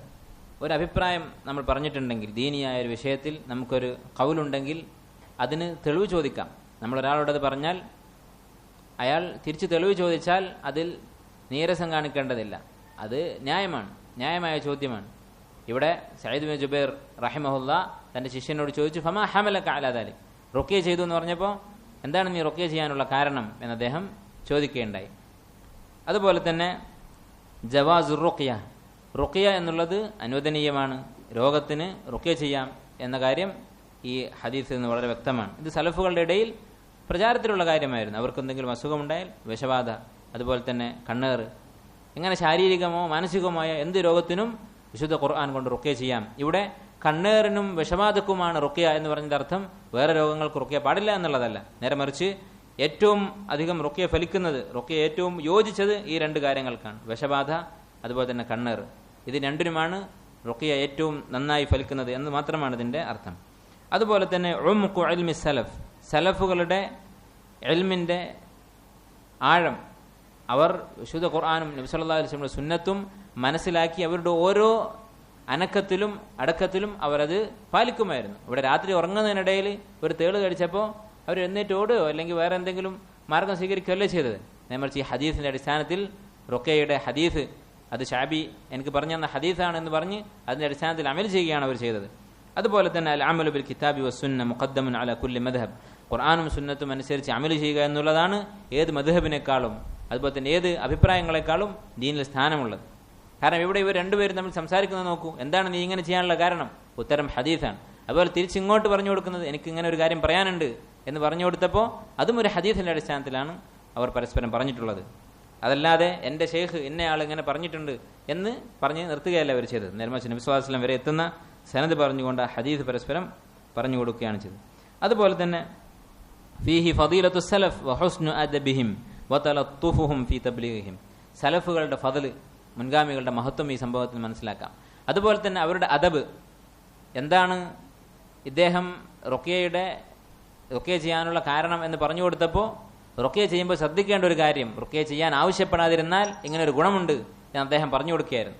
ഇദ്ദേഹം സ്വയമായിരിക്കാം റുഖ്യ ചെയ്തത്, പക്ഷേ ഇനി മനസ്സിലാക്കാൻ വേണ്ടി ഭാവിയിൽ ഇങ്ങനെ എന്തെങ്കിലും ഉണ്ടായാൽ സ്വയം ചെയ്യുന്നതിന് കുഴപ്പമില്ല, പക്ഷെ മറ്റൊരാളോട് ആവശ്യപ്പെടരുത്, ആവശ്യപ്പെട്ടാൽ ഈ 70,000 ഉൾപ്പെടുകയില്ല എന്നുള്ള കാര്യം അദ്ദേഹം വളരെ സൗമ്യമായാണ് പറഞ്ഞു കൊടുക്കുന്നത്. വലാകിൻ ഹദ്ദസനി ഇബ്നു അബ്ബാസ് റളിയല്ലാഹു അൻഹുമ, ഇബ്നു അബ്ബാസ് എന്നോട് ഇങ്ങനെ പറഞ്ഞിട്ടുണ്ട് എന്ന് പറഞ്ഞുകൊണ്ട് ആ ഹദീസ് അതുപോലെ പറഞ്ഞു കൊടുത്തെന്ന് മാത്രം. ഇനി നീ ഇങ്ങനെ ചെയ്യരുത്, അല്ലെങ്കിൽ ഇങ്ങനെ ചെയ്യണം, ഇങ്ങനെ ചെയ്ത് തെറ്റായിപ്പോയി എന്നൊരു വാക്ക് പോലും പറയാതെ ഒരു സൂചനയിലൂടെ അദ്ദേഹത്തിന് കാര്യം മനസ്സിലാക്കി കൊടുത്തു. അങ്ങനെയായിരുന്നു അദ്ദേഹം സഈദ് ബിൻ ജുബൈർ റളിയല്ലാഹു അൻഹു റഹിമഹുല്ല ഇവിടെ ചെയ്തത്. അതുപോലെ തന്നെ ഈ സംഭവത്തിൽ നിന്ന് മനസ്സിലാക്കാം, ഉമ്മത്തുകളെ പ്രദർശിപ്പിച്ച സംഭവത്തിൽ നിന്ന് മനസ്സിലാക്കാവുന്ന ഒരു കാര്യം, തഫാവുതു അത്ബാഇൽ അംബിയാഇ മിൻ ഹൈസുൽ ഖില്ലതു വൽ കസ്റ, എണ്ണം കൂടുക കുറയുക എന്നുള്ളത് അമ്പിയാക്കൾക്കിടയിൽ തന്നെ വ്യത്യാസം വന്നിട്ടുള്ള കാര്യമാണ്. അപ്പോൾ ചില നാട്ടിൽ ചില സാഹചര്യങ്ങളിൽ ഹക്കിന്റെ ആളുകൾ പെരുകും, ചില സാഹചര്യങ്ങളിൽ കുറഞ്ഞു പോകും. അതൊരിക്കലും ഹക്കിന്റെ മൂല്യം കൂടിയതുകൊണ്ടോ കുറഞ്ഞതുകൊണ്ടോ അല്ല. ചില സന്ദർഭത്തിൽ ആളുകൾ ഹക്ക് തിരസ്കരിക്കും. ഇവിടെ കണ്ടു ഒരു നബി വലൈസ മഅഹു അഹദ്, അദ്ദേഹത്തിന്റെ കൂടെ ആരുമില്ല. ഈ നബിയുടെ കയ്യിലുള്ള റിസാലത്ത് ശരിയല്ലാത്തത് കൊണ്ടോ അദ്ദേഹം അത് അവതരിപ്പിച്ച രീതി ശരിയല്ലാത്തത് കൊണ്ടോ ഒന്നുമല്ല, നേരെ മറിച്ച് അത് അള്ളാഹുവിന്റെ ഖദറാണ്. ആ ജനങ്ങൾ അവർ തിരസ്കരിച്ചത് കൊണ്ടാണ്. അതുകൊണ്ട് തന്നെ എണ്ണം കുറഞ്ഞുപോയി, ആളുകൾ കുറഞ്ഞുപോയി എന്നുള്ളത് ആ ദാഇയുടെ, ഈ ഹക്ക് പറയുന്ന ആളുടെ ഒരു കുറവ്, അല്ലെങ്കിൽ അയാൾ പറയുന്ന ആശയത്തിന്റെ ഒരു ന്യൂനത ആയി കാണാൻ പാടില്ല. അതുപോലെ തന്നെ ലൈസത്തുൽ ഹുജ്ജത്തു മഹ്സൂറത്തുൻ ഫിൽ അക്സരിയ്യ, ഭൂരിപക്ഷം നോക്കിയല്ല ഹക്ക് മനസ്സിലാക്കേണ്ടത്. അങ്ങനെ ആയിരുന്നെങ്കിൽ ഈ നബി ബാത്തിലും അവിടെയുള്ള ബാക്കി മനുഷ്യന്മാർ ഹക്കിലുമാകേണ്ടതായിരുന്നു. അന്നത്തെ ആളുകളൊക്കെ വോട്ട് ചെയ്ത് തെരഞ്ഞെടുത്തത് കുഫറാണ്. ഈ നബി മാത്രം, ഒരാൾ മാത്രം പറയുന്നു ഇത് ശരിയല്ല, ശിർക്ക് ചെയ്യുന്നത് ശരിയല്ല എന്ന് പറയുന്നു. അത് ഏതാണ് ശരി? ഈ ഒരാൾ പറഞ്ഞതാണ് സത്യം. ആ ബഹുഭൂരിപക്ഷം 3-2 199 ഭൂരിപക്ഷം അവർക്കുണ്ട്. പക്ഷെ അവർ പറഞ്ഞത് ബാത്തിലാണ്, ഈ നബി പറഞ്ഞതാണ് ഹക്ക്. അപ്പൊ ഹക്കും ബാത്തിലും തീരുമാനിക്കുന്നത് മനുഷ്യന്റെ ബുദ്ധി നോക്കിയിട്ടല്ല, അത് മനുഷ്യനെ ഇലാഹായി കാണുന്ന ആദർശങ്ങളിലാണ് അങ്ങനെയുള്ളത്. ഇസ്ലാമിന്റെ കാഴ്ചപ്പാടിൽ മനുഷ്യൻ എന്ന് പറയുന്നത് ഇന്നഹു കാന ദലൂമൻ ജഹൂല, മനുഷ്യന്റെ അടിസ്ഥാന പ്രകൃതം അക്രമിയും വിഡ്ഢിയുമാകുന്നു. അത് പിന്നെ വഹയിന്റെ വെളിച്ചം കൊണ്ട് ആ അക്രമവും ജഹലും അവൻ നീക്കണം. അങ്ങനെ ശുദ്ധീകരിച്ച മനുഷ്യന് മാത്രമേ വിലയുള്ളൂ. അങ്ങനെ അല്ലാത്ത ഹമജായിട്ടുള്ള മൃഗങ്ങളെപ്പോലെ ജീവിക്കുന്ന യാതൊരു നിലയും വിലയുമില്ലാത്ത ഒരുപാട് ആളുകൾ കൂടി അഭിപ്രായം പറഞ്ഞതുകൊണ്ട് ഒരു കാര്യം ഹക്കാവുകയില്ല, അതിന്റെ എതിരായിട്ടുള്ള അഭിപ്രായം ബാത്തിലാവുകയുമില്ല. അതുപോലെ തന്നെ ഈ ഹദീസിൽ മൂസാ നബി അലൈഹിസ്സലാമിന്റെയും അദ്ദേഹത്തിന്റെ ഖൗമിന്റെയും ഫദ്ൽ മനസ്സിലാക്കാം. അവരൊരുപാട് എണ്ണമുണ്ടായിരുന്നു. ബനു ഇസ്രായേൽ അവർ വലിയ പുണ്യങ്ങളും ചെയ്തിട്ടുള്ളവരാണ്, വലിയ ദുൽമും ചെയ്തിട്ടുള്ളവരാണ്. അവരുടെ കൂട്ടത്തിൽ ലോകം കണ്ട ഏറ്റവും വലിയ ധിക്കാരികൾ മൂസാ നബിയുടെ ഖൗമിൽപ്പെട്ടവരാണ്. ലോകത്ത് ജീവിച്ച ഏറ്റവും മാന്യന്മാരായ ആളുകളും നമ്മുടെ ഉമ്മത്ത് കഴിഞ്ഞാൽ പിന്നെ ഒരു പ്രധാനപ്പെട്ട ഉമ്മത്ത് മൂസാ നബി അലൈഹിസ്സലാമിന്റെ ഉമ്മത്ത് തന്നെയാണ്. ഇത് ഈ സംഭവത്തിൽ നിന്ന് മനസ്സിലാക്കാം. കാരണം അദ്ദേഹത്തിന്റെ ഖൗമാണ് ഒരുപാടുള്ളതായി നബി സല്ലല്ലാഹു അലൈഹി വസല്ലം കണ്ടത്. അതുപോലെ തന്നെ മുഹമ്മദ് നബി സല്ലല്ലാഹു അലൈഹി വസല്ലമയുടെ ഉമ്മത്ത് എല്ലാ ഉമ്മത്തുകളെക്കാളും മികച്ചവരാണ്. നമ്മുടെ ഈ ഉമ്മത്ത് അള്ളാഹുവിൻ്റെ ഫضൽ കൊണ്ട് ഇത് അള്ളാഹു നമുക്ക് തന്നൊരു ആശ്വാസമാണ്. നമ്മൾ അവസാന കാലത്ത് ലോകം ഫസാദാകുന്ന കാലത്ത് ജനിച്ചവരാണ്. അപ്പോൾ അള്ളാഹു നമുക്ക് ഇങ്ങനെ ഒരു ആശ്വാസം തന്നു. ഏറ്റവും നല്ല ഉമ്മത്ത്, ഏറ്റവും കൂടുതൽ ആളുകളുള്ള ഉമ്മത്ത്, അമ്പിയാക്കൾക്ക് പകരം ഉലമാക്കൾ വരുന്ന ഒരു ഉമ്മത്ത്. ഒരു നബി കഴിഞ്ഞാൽ അടുത്ത നബി വരുമായിരുന്നു ബനു ഇസ്രായേൽ. അതിന് പകരം ഒരു ആലിമ മരിച്ചാൽ അടുത്ത ആലിമ വരും, ഒരു മുജദ്ദിദ് മരിച്ചാൽ അടുത്ത മുജദ്ദിദ് വരും. അങ്ങനെയുള്ള ഒരു ഫضൽ അള്ളാഹു സുബ്ഹാനഹു വ തആല ഈ ഉമ്മത്തിന് നൽകിയിട്ടുണ്ട്. അതുപോലെ തന്നെ സഹാബത്ത് ഖൈറിൽ കാണിച്ചിരുന്ന ഹിർസ്, നന്മകളിൽ കാണിച്ചിരുന്ന താല്പര്യം. നബി സല്ലല്ലാഹു അലൈഹി വസല്ലം ഈ 70,000 ആളുകളെ കുറിച്ച് പറഞ്ഞപ്പോൾ അവരൊരു കഥ കേട്ടതുപോലെ ഇരുന്ന് മിണ്ടാതിരിക്കുകയല്ലേ ചെയ്തത്. അതാരാണ്, എങ്ങനെ അത് ഉൾപ്പെടാൻ സാധിക്കും എന്നായിരുന്നു അവർ അന്വേഷിച്ചത്. അതിനെക്കുറിച്ച് അവർ ചർച്ച ചെയ്തു. അങ്ങനെ ചർച്ച ചെയ്ത് അവർ പ്രകടിപ്പിച്ച അഭിപ്രായങ്ങൾ നബി സല്ലല്ലാഹു അലൈഹി വസല്ലം മുമ്പിൽ അവതരിപ്പിച്ചു. അതിൽ ശരി ഏതാണ് തെറ്റേതാണെന്ന് മനസ്സിലാക്കാൻ വേണ്ടി. അങ്ങനെ ആ ശരി അദ്ദേഹം പറഞ്ഞു കൊടുത്തപ്പോൾ അതിൽ ഉൾപ്പെടാൻ വേണ്ടി പ്രാർത്ഥിക്കാൻ ആവശ്യപ്പെട്ടു. അയാൾക്ക് വേണ്ടി നബി സല്ലല്ലാഹു അലൈഹി വസല്ലം പ്രാർത്ഥിച്ചപ്പോൾ അടുത്തയാൾ വീണ്ടും വരികയാണ്.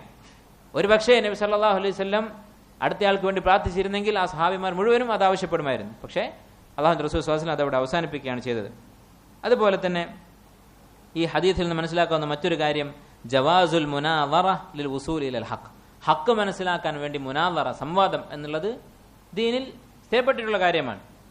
ഹഖ് മനസ്സിലാക്കാൻ വേണ്ടിയായിരിക്കണം. അതല്ലാതെ നമ്മുടെ നാവിൻ്റെ ശക്തി തെളിയിക്കാൻ വേണ്ടി അങ്ങനെ സംവാദം നടത്തുന്നത് ഹറാമാണ്. സംവാദത്തെക്കുറിച്ച്, ജിദാലിനെ കുറിച്ച് ഖുർആനും സുന്നത്തും പരിശോധിച്ചാൽ 5 ഹുക്കുമുകളും അതിന് ബാധകമാണെന്ന് മനസ്സിലാവും. ഓരോ സാഹചര്യത്തിനനുസരിച്ച്. ചില സാഹചര്യങ്ങളിൽ ജിദാൽ ഹറാമാകും. മുസാസം പറഞ്ഞു, ആരാണോ തർക്കം ഉപേക്ഷിക്കുന്നത്, ഹക്ക് കൂടെ ഉണ്ടായിട്ടും തർക്കം ആരാണോ ഉപേക്ഷിക്കുന്നത് അവന് സ്വർഗത്തിൽ ഒരു വീട് ഞാൻ വാഗ്ദാനം ചെയ്യുന്നു എന്ന് പറഞ്ഞിട്ടുണ്ട്. അപ്പോൾ ഹറാമായ തർക്കമുണ്ട്, മക്രൂഹായ തർക്കമുണ്ട്, ജായിസായ തർക്കമുണ്ട്, മുസ്തഹബും ഫർളുമായ തർക്കമുണ്ട്. ഇസ്ലാമിൻ്റെ ഹഖീഖത്ത്, ഇസ്ലാമാണ് ശരി എന്ന് തെളിയിക്കാൻ വേണ്ടി മറ്റു മാർഗങ്ങളില്ലാതാവുന്ന സമയത്ത് ജിദാൽ അത് നിർബന്ധമാകും. വലാ തുജാദിലു അഹ്ലൽ കിതാബി ഇല്ലാ ബില്ലതി ഹിയ അഹ്സൻ വജാദിൽഹും ബില്ലതി ഹിയ അഹ്സൻ. നല്ല രൂപത്തിൽ സംവാദം നടത്തുക എന്ന് പറഞ്ഞിട്ടുണ്ട്. ഏതായിരുന്നാലും ഇവിടെ സ്വഹാബത്ത് ആ രീതിയിൽ ആണ് പരസ്പരം സംവദിച്ചത്. അവർ അങ്ങോട്ടും ഇങ്ങോട്ടും അഭിപ്രായങ്ങൾ പറഞ്ഞ് സംവദിക്കുകയുണ്ടായി, ഹക്ക് എന്താണെന്ന് മനസ്സിലാക്കാൻ വേണ്ടി. അതുപോലെ തന്നെ ജവാസു ത്വലബി ദുആഇ മിൻ അഹ്ലിൽ ഫضൽ, ഫضലുള്ള ആളുകളോട് ദുആ ചെയ്യാൻ ആവശ്യപ്പെടാം എന്ന് ഈ ഹദീസിൽ തെളിവുണ്ട്. ഈ സ്വഹാബി നബി സല്ലല്ലാഹു അലൈഹി വസല്ലമയോട് ആവശ്യപ്പെട്ടു ദുആ ചെയ്യാൻ വേണ്ടി. ഈ ഹദീസിൽ നിന്ന് അത് വ്യക്തമാണ്. അതുപോലെ തന്നെ റുഖിയ ചെയ്യുക എന്നുള്ളത് അത് ഹറാമല്ല. 70,000 ആളുകൾ ഉൾപ്പെടുക എന്നേ ഉള്ളൂ. റുഖിയ ചെയ്യാൻ ആവശ്യപ്പെട്ട ആൾ 70,000-ൽ ഉൾപ്പെടുകയില്ല എന്ന് മാത്രമേ ഉള്ളൂ. റുഖിയ ചെയ്യാൻ ആവശ്യപ്പെടുന്ന ഹറാമല്ല. അതുകൊണ്ട് തന്നെ ഒരാളോട് റുഖിയ എന്ന് പറയുന്നത് ദുആയാണ്. അതുപോലെ തന്നെ മറ്റു ദുആയും ഒരാളോട് ആവശ്യപ്പെടാം. നബി സല്ലല്ലാഹു അലൈഹി വസല്ലമയോട് ഒക്കാശ റളിയല്ലാഹു അൻഹു ആവശ്യപ്പെട്ടതുപോലെ ആവശ്യപ്പെടാം എന്ന് ഈ ഹദീസ് തെളിവുണ്ട്. ഇതിൽ അഭിപ്രായ വ്യത്യാസമുണ്ട്. ചില ഉലമാക്കൾ ഇത് പാടില്ല എന്ന് പറഞ്ഞിട്ടുണ്ട്. പക്ഷേ നിരവധി ഉലമാക്കൾ അനുവദിച്ചിട്ടുണ്ട്. അതിന് പല തെളിവുകളുമുണ്ട്. അതിൽപ്പെട്ട ഒരു തെളിവാണ് ഈ ഹദീസ്. അതുപോലെ തന്നെ മറ്റൊരു തെളിവാണ് ഉവൈസുൽ ഖർനി റളിയല്ലാഹു അൻഹുവിന്റെ, ഉവൈസുൽ ഖർനി റഹിമഹുല്ലാഹു തആലയുടെ ഹദീസ്. ഇമാം മുസ്ലിം ഉദ്ധരിച്ചിട്ടുള്ള ഹദീസ്. നബി സല്ലല്ലാഹു അലൈഹി വസല്ലം ഉമർ ബിൻ ഖത്താബ് റളിയല്ലാഹു അൻഹുവിനോട് പറയുന്നു, ഉവൈസുൽ ഖർനി വന്നാൽ അദ്ദേഹം ഒരു സാലിഹായ മനുഷ്യനാണ്, ഖൈറു താബിഈൻ, താബിഈങ്ങൾ വെച്ച് ഏറ്റവും ശ്രേഷ്ഠനാണ്. അദ്ദേഹത്തെ കണ്ടാൽ ഇസ്തിഗ്ഫാറിന് ആവശ്യപ്പെടണം എന്ന് നബി സല്ലല്ലാഹു അലൈഹി വസല്ലം ഉമർ റളിയല്ലാഹു അൻഹു ആവശ്യപ്പെട്ടിട്ടുണ്ട്. ചില ആളുകൾ ഈ ഹദീസ് തള്ളിക്കളയും, അല്ലെങ്കിൽ ഇതിനെ വ്യാഖ്യാനിക്കും. എങ്ങനെ? ഇത് നബി സല്ലല്ലാഹു അലൈഹി വസല്ലമയോടാണല്ലോ ആവശ്യപ്പെട്ടത്, അമ്പിയാക്കളോട് ചോദിക്കാം, അമ്പിയാക്കളെ നേരിട്ട് കണ്ടാൽ അവരോട് ദുആക്ക് ആവശ്യപ്പെടാം എന്നവർ പറയും. ഒന്നാമത് അങ്ങനെ അമ്പിയാക്കൾക്ക് ഖാസായിട്ടുള്ളതാണ് ഇത് എന്ന് ഒരു തെളിവില്ല. ഇനി അങ്ങനെ സങ്കല്പിച്ചാൽ തന്നെ ഉവൈസുൽ ഖർനിയുടെ ഹദീസ് അവർക്കെതിരായി വരും. ഏതായിരുന്നാലും ഈ വിഷയത്തിൽ അഭിപ്രായ വ്യത്യാസമുണ്ട്. അല്ലാഹു ആലം. കൂടുതൽ പ്രബലമായി തോന്നുന്നത് ആവശ്യപ്പെടാം എന്നുള്ളതാണ്. എന്നാൽ ഉലമാക്കൾ ചില ഷർത്തുകൾ പറഞ്ഞിട്ടുണ്ട്. ഒന്നാമത്തേത്, അത് ഒരു സ്ഥിരം പരിപാടിയാകാൻ പാടില്ല. കാരണം സ്വഹാബത്തിന്റെ മാതൃകയില്ല. അവർ തമ്മിൽ കണ്ടുമുട്ടുമ്പോൾ എല്ലാം പരസ്പരം ദുആ ചെയ്യാൻ ആവശ്യപ്പെട്ടിരുന്നെങ്കിൽ ധാരാളം റിവായത്തുകൾ വരേണ്ടതായിരുന്നു. അങ്ങനെ വന്നിട്ടില്ല. അതുപോലെ തന്നെ ചോദിക്കുന്നവനും ചോദിക്കപ്പെടുന്നവനും ഇതൊരു ഫിത്നയാവാൻ പാടില്ല. ഒരാളോട് എല്ലാവരും കാണുന്നവരൊക്കെ അയാളോട് തന്നെ ദുആ ചെയ്യാൻ ആവശ്യപ്പെട്ട് അയാൾക്കൊരു പ്രത്യേക ഒരു സ്ഥാനം ആളുകൾക്കിടയിൽ കൈവരിക എന്നുള്ളത് അത് പാടുള്ള കാര്യമല്ല. നേരെ മറിച്ച് എന്തെങ്കിലും പ്രത്യേക സാഹചര്യം ഉണ്ടെങ്കിൽ, ഉദാഹരണത്തിന് ഒരാൾ യാത്ര പുറപ്പെടുകയാണ്, അല്ലെങ്കിൽ ഹജ്ജിന് പോവുകയാണ്, ഇങ്ങനെ എന്തെങ്കിലും പ്രത്യേക സാഹചര്യം ഉണ്ടെങ്കിൽ പ്രാർത്ഥിക്കാൻ ആവശ്യപ്പെടാം എന്നാണ് പല ഉലമാക്കളും പറഞ്ഞിട്ടുള്ളത്. അതുപോലെ തന്നെ ഈ ഹദീസിൽ നിന്ന് മനസ്സിലാക്കാവുന്ന മറ്റൊരു കാര്യമാണ് ഈ പറഞ്ഞ 4 വിശേഷണങ്ങൾ. അതാണ് ഈ ബാബിൽ ഉദ്ദേശിച്ചിട്ടുള്ളത്. തൗഹീദ് തഹ്ഖീഖ് ചെയ്ത ഒരാളുടെ 4 ഗുണങ്ങൾ ഈ ഹദീസിൽ പറഞ്ഞു. എന്താണ്? റുഖിയ ചെയ്യാൻ ആവശ്യപ്പെടുകയില്ല, അതുപോലെ തന്നെ ഈ കരിച്ചു കളയുന്ന ചികിത്സ അവർ ചെയ്യുകയില്ല, അതുപോലെ ലക്ഷണം നോക്കുകയില്ല. ഇനി ഈ 3 സിഫത്തുകളും ഒന്ന് ചുരുക്കി നബി സല്ലല്ലാഹു അലൈഹി വസല്ലം പറഞ്ഞു. 4-മത്തേത് അവർ തവക്കുലുള്ളവരായിരിക്കും. ഇപ്പം ഈ 3 ഗുണങ്ങളും അവരുടെ തവക്കുലിന്റെ ഒരു പ്രതിഫലനം മാത്രമാണ്. എന്തുകൊണ്ടാണ് അവർ റുഖ്യ ചെയ്യാൻ ആവശ്യപ്പെടാത്തത്? തവക്കുലുള്ളത് കൊണ്ട്. ഞാൻ അള്ളാഹുവിനോട് ചോദിക്കും, അത് മതി, മറ്റൊരാളുടെ മുമ്പിൽ കൈ നീട്ടേണ്ട ആവശ്യമില്ല. അതുപോലെ തന്നെ കൈ, ഈ ചികിത്സ എന്താണ് അവർ ചെയ്യാത്തത്, കരിച്ചു കളയാത്തത് എന്തുകൊണ്ടാണ്? ഈ വേദന ഞാൻ സഹിക്കും. അത് വളരെ ഉന്നതമായ തവക്കുലിന്റെ ഒരു അവസ്ഥയാണ്. അതുപോലെ തന്നെ അവർ ലക്ഷണം നോക്കുകയില്ല. അവർക്ക് അള്ളാഹുവിന്റെ വിധിയിൽ ഖദറിൽ അടിയുറച്ച വിശ്വാസമുണ്ട്. ഇങ്ങനെ തവക്കുലുള്ള ഒരാളുടെ പ്രത്യേകതകളാണിതൊക്കെ. അപ്പൊ ഈ 4 പ്രത്യേകതകൾ ഉള്ളയാൾ, അയാൾക്ക് ഹിസാബ് ഉണ്ടാവുകയില്ല. അപ്പൊ ഇതൊന്നും എന്തർത്ഥമാക്കുന്നില്ല? തഹ്ഖീഖ് തൗഹീദ് എന്ന് പറഞ്ഞാൽ ഈ 4 കാര്യങ്ങൾ മാത്രമാണെന്ന് അർത്ഥമില്ല. ഇബ്രാഹിം അലൈഹി ഇസ്ലാമിന്റെ 4 സിഫത്തുകൾ പറഞ്ഞു. അതിനുശേഷം സൂറത്തുൽ മുഅ്മിനൂനിൽ സ്വർഗാവകാശികളുടെ 4 സിഫത്തുകൾ പറഞ്ഞു. അതിനുശേഷം ഈ ഹദീസിൽ 4 സിഫത്തുകൾ പറഞ്ഞു. ഇതിന്റെ ഒക്കെ ചുരുക്കം എന്താണ്? തസ്ഫിയത്തു തൗഹീദ്, നമ്മുടെ തൗഹീദിനെ ശുദ്ധീകരിക്കുക. എന്തിൽ നിന്നൊക്കെ? മിന ശിർക്കി വൽ ബിദ്അ വൽ മആസി, ഷിർക്കിന്റെ ചെറുതും വലുതുമായ രൂപങ്ങളിൽ നിന്ന്, എല്ലാതരം ബിദ്അത്തുകളിൽ നിന്നും, അതുപോലെ എല്ലാതരം വൻപാപങ്ങളിൽ നിന്നും ചെറുപാപങ്ങളിൽ നിന്നും നമ്മുടെ തൗഹീദിനെ വൃത്തിയാക്കുക, തൗബ കൊണ്ട് ശുദ്ധിയാക്കുക, ഇഖ്ലാസ് കൊണ്ട് ശുദ്ധിയാക്കുക. ഇതാണ് തഹ്ഖീഖ് തൗഹീദ് എന്ന് പറയുന്നത്. അങ്ങനെ ചെയ്ത ആൾ യദ്ഖുലൂനൽ ജന്നത ബിഗൈരി ഹിസാബ്, ചോദ്യമില്ലാതെ അവർ സ്വർഗ്ഗത്തിൽ പ്രവേശിക്കുമെന്നാണ് നബി സല്ലല്ലാഹു അലൈഹി വസല്ലം പറഞ്ഞിട്ടുള്ളത്. ഷെയ്ഖ് ഇബ്നു ബാസ് റഹിമഹുല്ലാ അദ്ദേഹത്തെക്കുറിച്ച് അദ്ദേഹത്തിന്റെ ശിഷ്യന്മാർ പറഞ്ഞതായി കാണാം. അദ്ദേഹം രോഗിയായി കിടക്കുകയാണെങ്കിൽ ആരെങ്കിലും കാണാൻ വന്നാൽ, സന്ദർശിക്കാൻ വേണ്ടി വന്നാൽ, അദ്ദേഹം തൻ്റെ കുപ്പായത്തിൻ്റെ തൗബിൻ്റെ ബട്ടൺ അഴിച്ചിട്ട് കാത്തിരിക്കും.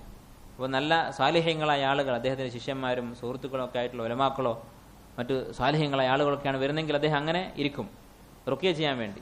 അപ്പോൾ റുഖ്യ ചെയ്യാൻ ആവശ്യപ്പെടാതിരിക്കാൻ വേണ്ടി, ഈ ഹദീസിൽ പറഞ്ഞ സിഫത്തുകൾ നഷ്ടപ്പെടാതിരിക്കാൻ വേണ്ടി, ചോദ്യം ഒഴിവാക്കാൻ അദ്ദേഹം അങ്ങനെ അവരെ അറിയിക്കും. അങ്ങനെ ചെയ്യാറുണ്ടായിരുന്നു അദ്ദേഹത്തെക്കുറിച്ച് അദ്ദേഹത്തിൻ്റെ ശിഷ്യന്മാർ പറയുന്നത് വായിച്ചിട്ടുണ്ട്. അപ്പോൾ ഈ സിഫത്തുകൾ ഇതൊക്കെ നമ്മുടെ ജീവിതത്തിൽ ഉണ്ടാക്കാൻ പരിശ്രമിക്കുക. തവക്കുലാണ് ഇതിൻ്റെ ചുരുക്കം. കാരണം തൗഹീദുള്ള ഒരാൾക്കേ തവക്കുലുണ്ടാവുകയുള്ളൂ. അള്ളാഹു മാത്രമാണ് എല്ലാ പ്രവൃത്തികളും ഈ ദുനിയാവിൽ ചെയ്യുന്നത്. അതിൻ്റെയൊക്കെ ഖദർ അള്ളാഹുവിൽ നിന്നാണ് വരുന്നത്. മനുഷ്യൻ പ്രവർത്തിക്കുന്നുണ്ട്, പക്ഷെ അള്ളാഹുവിൻ്റെ ഫിഅലുകൾ, അള്ളാഹുവിൻ്റെ മശീഅത്ത്, അതിൻ്റെ അടിസ്ഥാനത്തിൽ, അതിൻ്റെ പരിധിയിൽ മാത്രമാണ് മനുഷ്യന് പ്രവർത്തിക്കാൻ സാധിക്കുകയുള്ളൂ. ഇത് മനസ്സിലാക്കിയ ഒരാൾക്ക് തവക്കുലുണ്ടാകും. അയാൾ അള്ളാഹുവിനെ വിട്ട് മറ്റൊരാളെയും ആശ്രയിക്കുകയില്ല, മറ്റൊരാളിലും അവൻ്റെ മനസ്സ് കുടുങ്ങിക്കിടക്കുകയില്ല. ഇങ്ങനെയുള്ള സിഫത്തുകളുള്ള ആൾ, അവനാണ് തൗഹീദ് തഹ്ഖീഖ് ചെയ്തിട്ടുള്ളത് എന്നാണ് ഈ ബാബിൻ്റെ ചുരുക്കം. ഇനി സഹോദരങ്ങളെ, ഒരു കാര്യം എനിക്ക് എന്നെയും നിങ്ങളെയും ഓർമ്മപ്പെടുത്താനുള്ളത്, നമ്മുടെ ഈ അഖീദ തൗഹീദ് എന്ന് പറയുന്നത്, ഇതാണ് നമ്മുടെ അടിസ്ഥാനം. ഇതാണ് നമ്മുടെ ദുനിയാവും ആഖിറത്തും നന്നാക്കുന്ന കാര്യം. നമ്മൾ ഒരിക്കലും നഷ്ടപ്പെടാതെ പിടിമുറുക്കേണ്ടത് ഈ തൗഹീദിലാണ്. അതുകൊണ്ടാണ് അല്ലാഹു തആല പറഞ്ഞത്, ഫമൻ യക്ഫുർ ബിത്താഗൂതി വയുമിൻ ബില്ലാഹി ഫഖദ് ഇസ്തംസക ബിൽ ഉർവത്തിൽ വസ്ഖ. അവൻ തൻ്റെ ജീവിതത്തിൻ്റെ വിജയത്തിന് കാരണമാകുന്ന ഏറ്റവും ശക്തമായ കയറിൽ പിടിച്ചിരിക്കുന്നു. ആര്? താഗൂത്തിൽ അവിശ്വസിക്കുകയും അള്ളാഹുൽ വിശ്വസിക്കുകയും ചെയ്തവൻ, തൗഹീദുള്ളവൻ, ലാ ഇലാഹ ഇല്ലല്ലാഹ് എന്ന കലിമയിൽ ഉറച്ചു വിശ്വസിക്കുന്നവൻ. ആ വിശ്വാസം അത് ഒരൊറ്റ ദർജയല്ല. ഈ തൗഹീദ് എന്ന് പറയുന്നത് ഒരൊറ്റ ദർജയല്ല. തൗഹീദുള്ളവരുടെ കൂട്ടത്തിൽ തന്നെ നരകത്തിൽ പോകുന്നവരുമുണ്ട്, ഹിസാബ് കഴിഞ്ഞ് സ്വർഗത്തിൽ പോകുന്നവരുണ്ട്, ഹിസാബ് ഇല്ലാതെ സ്വർഗത്തിൽ നേരിട്ട് പ്രവേശിക്കുന്നവരുണ്ട്, അദാബും ഹിസാബും ഉള്ളവരുണ്ട്, ഹിസാബ് മാത്രമുള്ള അദാബില്ലാത്തവരുണ്ട്, ഹിസാബും അദാബും ഇല്ലാതെ നേരെ സ്വർഗത്തിൽ പോകുന്നവരുണ്ട്. വലിയൊരു മത്സരമാണ് നമ്മുടെ മുമ്പിലുള്ളത്. അതിൽ നമ്മൾ പങ്കെടുക്കണം. ആ മത്സരത്തിൽ ഏറ്റവും ഉയർന്ന സ്ഥാനം കിട്ടാൻ വേണ്ടി നമ്മൾ പരിശ്രമിക്കണം. ഈ ആദർശം, ഇത് സംരക്ഷിക്കാൻ വേണ്ടി അല്ലാഹു സുബ്ഹാനഹു വ തആല, അതുപോലെ നബി സല്ലല്ലാഹു അലൈഹി വസല്ലം നമ്മെ പഠിപ്പിച്ചിട്ടുള്ള ഒരു കാര്യമാണ് നമ്മുടെ വിശ്വാസം ചോദ്യം ചെയ്യുന്ന തരത്തിലുള്ള ശുബ്ഹത്തുകൾ, സംശയമുണ്ടാക്കുന്ന വാദങ്ങൾ, ഇതിന് ചെവി കൊടുക്കാതിരിക്കുക എന്നുള്ളത്. തൗഹീദിൽ സംശയമുണ്ടാക്കുന്ന, അതുപോലെ അള്ളാഹുവിൻ്റെ വുജൂദിനെ കുറിച്ച് സംശയമുണ്ടാക്കുന്ന ആളുകൾ പെരുകി വരുന്നുണ്ട്. അതിനൊക്കെ ചെവി കൊടുക്കുകയും അവരൊക്കെ പറയുന്നത് കേട്ടു നിൽക്കുകയും പിന്നെ ഇങ്ങനെയുള്ള പല ദലാലത്തുകളിലും പെട്ടുപോവുകയും ചെയ്യുന്ന ആളുകളുടെ എണ്ണം കൂടിക്കൊണ്ടിരിക്കുകയാണ്. മുമ്പ് കാലത്ത് അള്ളാഹുവിനെ നിഷേധിക്കുന്ന, അള്ളാഹു ഇല്ല എന്ന് പറയുന്ന ഒരാൾ സങ്കല്പിക്കാൻ പോലും സാധിക്കാത്ത കാര്യമായിരുന്നു. എത്രത്തോളം എന്ന് വെച്ചാൽ ഷെയ്ഖുൽ ഇസ്ലാം ഇബ്നു തൈമിയ്യ റഹിമഹുല്ലാ അദ്ദേഹത്തിൻ്റെ ചില കിതാബുകൾ പറയുന്നത്, അദ്ദേഹം മുൽഹിദീങ്ങൾക്ക്, അള്ളാഹുവിനെ നിഷേധിക്കുന്ന ആളുകൾക്ക് മറുപടി കൊടുക്കുമ്പോൾ അദ്ദേഹം പറയുകയാണ്, ഇങ്ങനെയുള്ള വാദം പറയുന്ന ഒരാളെയും അറിയില്ല. അഥവാ അള്ളാഹു ഇല്ല എന്ന് പറയുന്ന ഒരാൾ ഉണ്ടോ എന്നറിയില്ല, പക്ഷെ നമ്മൾ അങ്ങനെ ഒരാൾ ഉണ്ട് എന്ന് സങ്കല്പിച്ചിട്ടാണ് മറുപടി കൊടുക്കുന്നത് അദ്ദേഹം പറഞ്ഞിട്ടുണ്ട്. അതുപോലെ തന്നെ ഷഹ്റസ്ഥാനി റഹിമഹുല്ലാ അദ്ദേഹം വ്യത്യസ്ത മതങ്ങളെക്കുറിച്ച് പഠിച്ചിട്ടുള്ള ഒരാളാണ്. ലോകത്ത് എന്തൊക്കെ മതങ്ങളുണ്ട്, അതിലൊക്കെ എന്തൊക്കെ വിഭാഗങ്ങളുണ്ട് എന്നൊക്കെ പഠിച്ചിട്ടുള്ള ആളാണ്. അദ്ദേഹം ഈ കൂട്ടരെക്കുറിച്ച് പറയുമ്പോൾ അള്ളാഹു ഇല്ല എന്ന് പറയുന്ന ആളുകൾ വളരെ ഷിർദിമത്തുൻ ഖലീല, ഒറ്റപ്പെട്ട ഒരു ന്യൂനപക്ഷം മാത്രമാണ് ഉള്ളത് എന്നാണ് പറഞ്ഞിട്ടുള്ളത്. പക്ഷേ ഇന്ന് ഈ കൂട്ടരുടെ എണ്ണം പെരുകിക്കൊണ്ടിരിക്കുകയാണ്. പല രാജ്യങ്ങളിലും ജനസംഖ്യയുടെ ഒരു നല്ല ശതമാനം നിരീശ്വരവാദികളായി മാറിയിട്ടുണ്ട്. നമ്മുടെ നാട്ടിൽ അത് സംഭവിച്ചിട്ടുണ്ട്. പക്ഷേ ആളുകൾ തുറന്നു പറയാൻ, ഞാൻ ഒരു ദൈവത്തിൽ വിശ്വസിക്കുന്നില്ല എന്ന് പറയാൻ ആളുകൾക്ക് പേടിയാണ്. സമൂഹത്തെ പേടിച്ചുകൊണ്ട് പറയുന്നില്ലെന്ന് മാത്രം.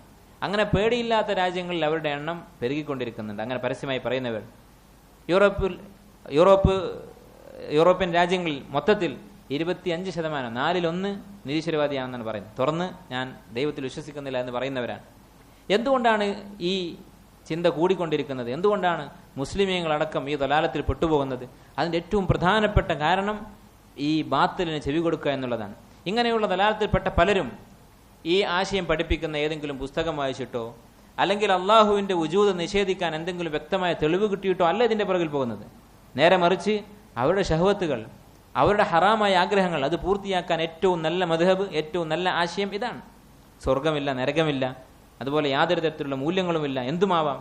ഇങ്ങനെ മൃഗങ്ങളെപ്പോലെ ജീവിക്കാൻ, മൃഗങ്ങളെക്കാൾ തരം താഴ്ന്ന അവസ്ഥയിൽ ജീവിക്കാനുള്ള അവസരം ഈ ദീനിൽ മാത്രമേ ഉള്ളൂ. ഇൽഹാദ്, അള്ളാഹു ഇല്ല എന്ന് പറയുന്ന ഈ പ്രസ്ഥാനത്തിൽ മാത്രമേ ഉള്ളൂ. അതുകൊണ്ടാണ് ഇതിൻ്റെ പുറകെ പോകുന്നത്.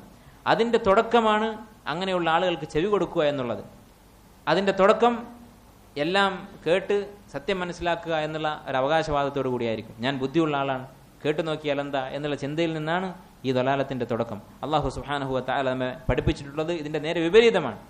അള്ളാഹു തആല പറയുന്നു, ഹുവല്ലദീ അൻസല അലൈക്കൽ കിതാബ മിൻഹു ആയാത്തുൻ മുഹ്കമാത്തുൻ ഹുന്ന ഉമ്മുൽ കിതാബി വ ഉഖറു മുതശാബിഹാത്ത്. വിശുദ്ധ ഖുർആനിൽ വ്യക്തമായ ആയത്തുകളുണ്ട്, സംശയം ഉണ്ടാക്കാവുന്ന ആയത്തുകളുണ്ട്. സംശയം ഉണ്ടാക്കുക എന്നുള്ളത് ആയത്തിൻ്റെ കുറവല്ല, നേരെ മറിച്ച് നമ്മുടെ അറിവിൻ്റെ കുറവ് കൊണ്ട് ചില ആയത്തുകളെ കുറിച്ച് നമുക്ക് സംശയം തോന്നും. ഹുന്ന ഉമ്മുൽ കിതാബി വ ഉഖറു മുതശാബിഹാത്ത് ഫഅമ്മല്ലദീന ഫീ ഖുലൂബിഹിം സൈഗുൻ. മനസ്സിന് രോഗം ബാധിച്ച ആളുകൾ എന്തു ചെയ്യും? ഫയത്തബിഊന മാ തശാബഹ മിൻഹു. ഇങ്ങനെ ആശയക്കുഴപ്പം ഉണ്ടാക്കുന്ന കാര്യങ്ങളുടെ പിറകിൽ പോകും, അങ്ങനെയുള്ള ആയത്തുകളുടെ പിറകിൽ പോകും. ഫയത്തബിഊന മാ തശാബഹ മിൻഹു ഇബ്തിഗാഅ അൽഫിത്നതി വഇബ്തിഗാഅ തഅവീലിഹി. അവർ ഫിത്നയെ ഉദ്ദേശിച്ചുകൊണ്ട് ഈ ആയത്തുകൾ കൊണ്ട് ആളുകളെ സംശയത്തിലാക്കാൻ വേണ്ടി സംസാരിക്കും. വഇബ്തിഗാഅ തഅവീലിഹി, അത് അവരുടെ വിവരക്കേടിന്റെ അടിസ്ഥാനത്തിൽ വ്യാഖ്യാനിക്കാൻ ശ്രമിക്കും. വമാ യഅലമു തഅവീലഹു ഇല്ലല്ലാഹ്, അല്ലാഹുവിനല്ലാതെ ഇവയുടെ യഥാർത്ഥ വ്യാഖ്യാനം അറിയുകയില്ല. വറാസിഖൂന ഫിൽ ഇൽമി യഖൂലൂന ആമന്നാ ബിഹി കുല്ലു മിൻ ഇൻദി റബ്ബിനാ വമാ യദ്ദക്കറു ഇല്ലാ ഉലുൽ അൽബാബ്. ഏതായിരുന്നാലും ഈ ആയത്ത് വിശദീകരിച്ചുകൊണ്ട് നബി സല്ലല്ലാഹു അലൈഹി വസല്ലം പറഞ്ഞു, ഫഇദാ റഅയ്തുമുല്ലദീന യത്തബിഊന മാ തശാബഹ മിൻഹു ഫഉലൈകല്ലദീന സമ്മാഹുമുല്ലാഹു ഫഹദറൂഹും. ഇങ്ങനെയുള്ള ആളുകളെ കണ്ടാൽ, അഥവാ വിശുദ്ധ ഖുർആനിലെ ഒരു ആയത്തെടുത്ത് മറ്റൊരായത്തിനെതിരല്ലേ ഇതിങ്ങനെയാണെങ്കിൽ അങ്ങനെയല്ലേ എന്ന് ചോദിക്കുന്ന ആളുകളെ കണ്ടാൽ ഫഉലൈകല്ലദീന സമ്മാഹുമുല്ലാഹു, അവരെയാണ് അള്ളാഹു ഈ ആയത്തിൽ പരാമർശിച്ചിട്ടുള്ളത്. ഫഹദറൂഹും, നിങ്ങൾ അവരെ സൂക്ഷിക്കുക എന്നാണ് നബി സല്ലല്ലാഹു അലൈഹി വസല്ലം പറഞ്ഞത്. നബി സല്ലല്ലാഹു അലൈഹി വസല്ലം ബുദ്ധിയില്ലാത്ത ആളല്ല, ഈ ഇൽഹാദിന്റെ ചോദ്യങ്ങൾക്ക് മറുപടി അറിയാത്ത ആളല്ല. നേരെ മറിച്ച് ഇതിന്റെ ഏറ്റവും നല്ല ചികിത്സ അത് ഒഴിവാക്കലാണ് എന്ന് നബി സല്ലല്ലാഹു അലൈഹി വസല്ലം നമ്മെ അറിയിച്ചതാണ്. അതുപോലെ തന്നെ ദജ്ജാലിനെ കുറിച്ച് പറഞ്ഞപ്പോൾ നബി സല്ലല്ലാഹു അലൈഹി വസല്ലം പറഞ്ഞു, മൻ സമിഅ അൻഹു ഫൽയൻഅ അൻഹു. ആരാണോ ദജ്ജാലിനെ കുറിച്ച് കേട്ടത് അവനെ വിട്ട് അകന്നു പോകട്ടെ എന്ന് പറയുകയുണ്ടായി.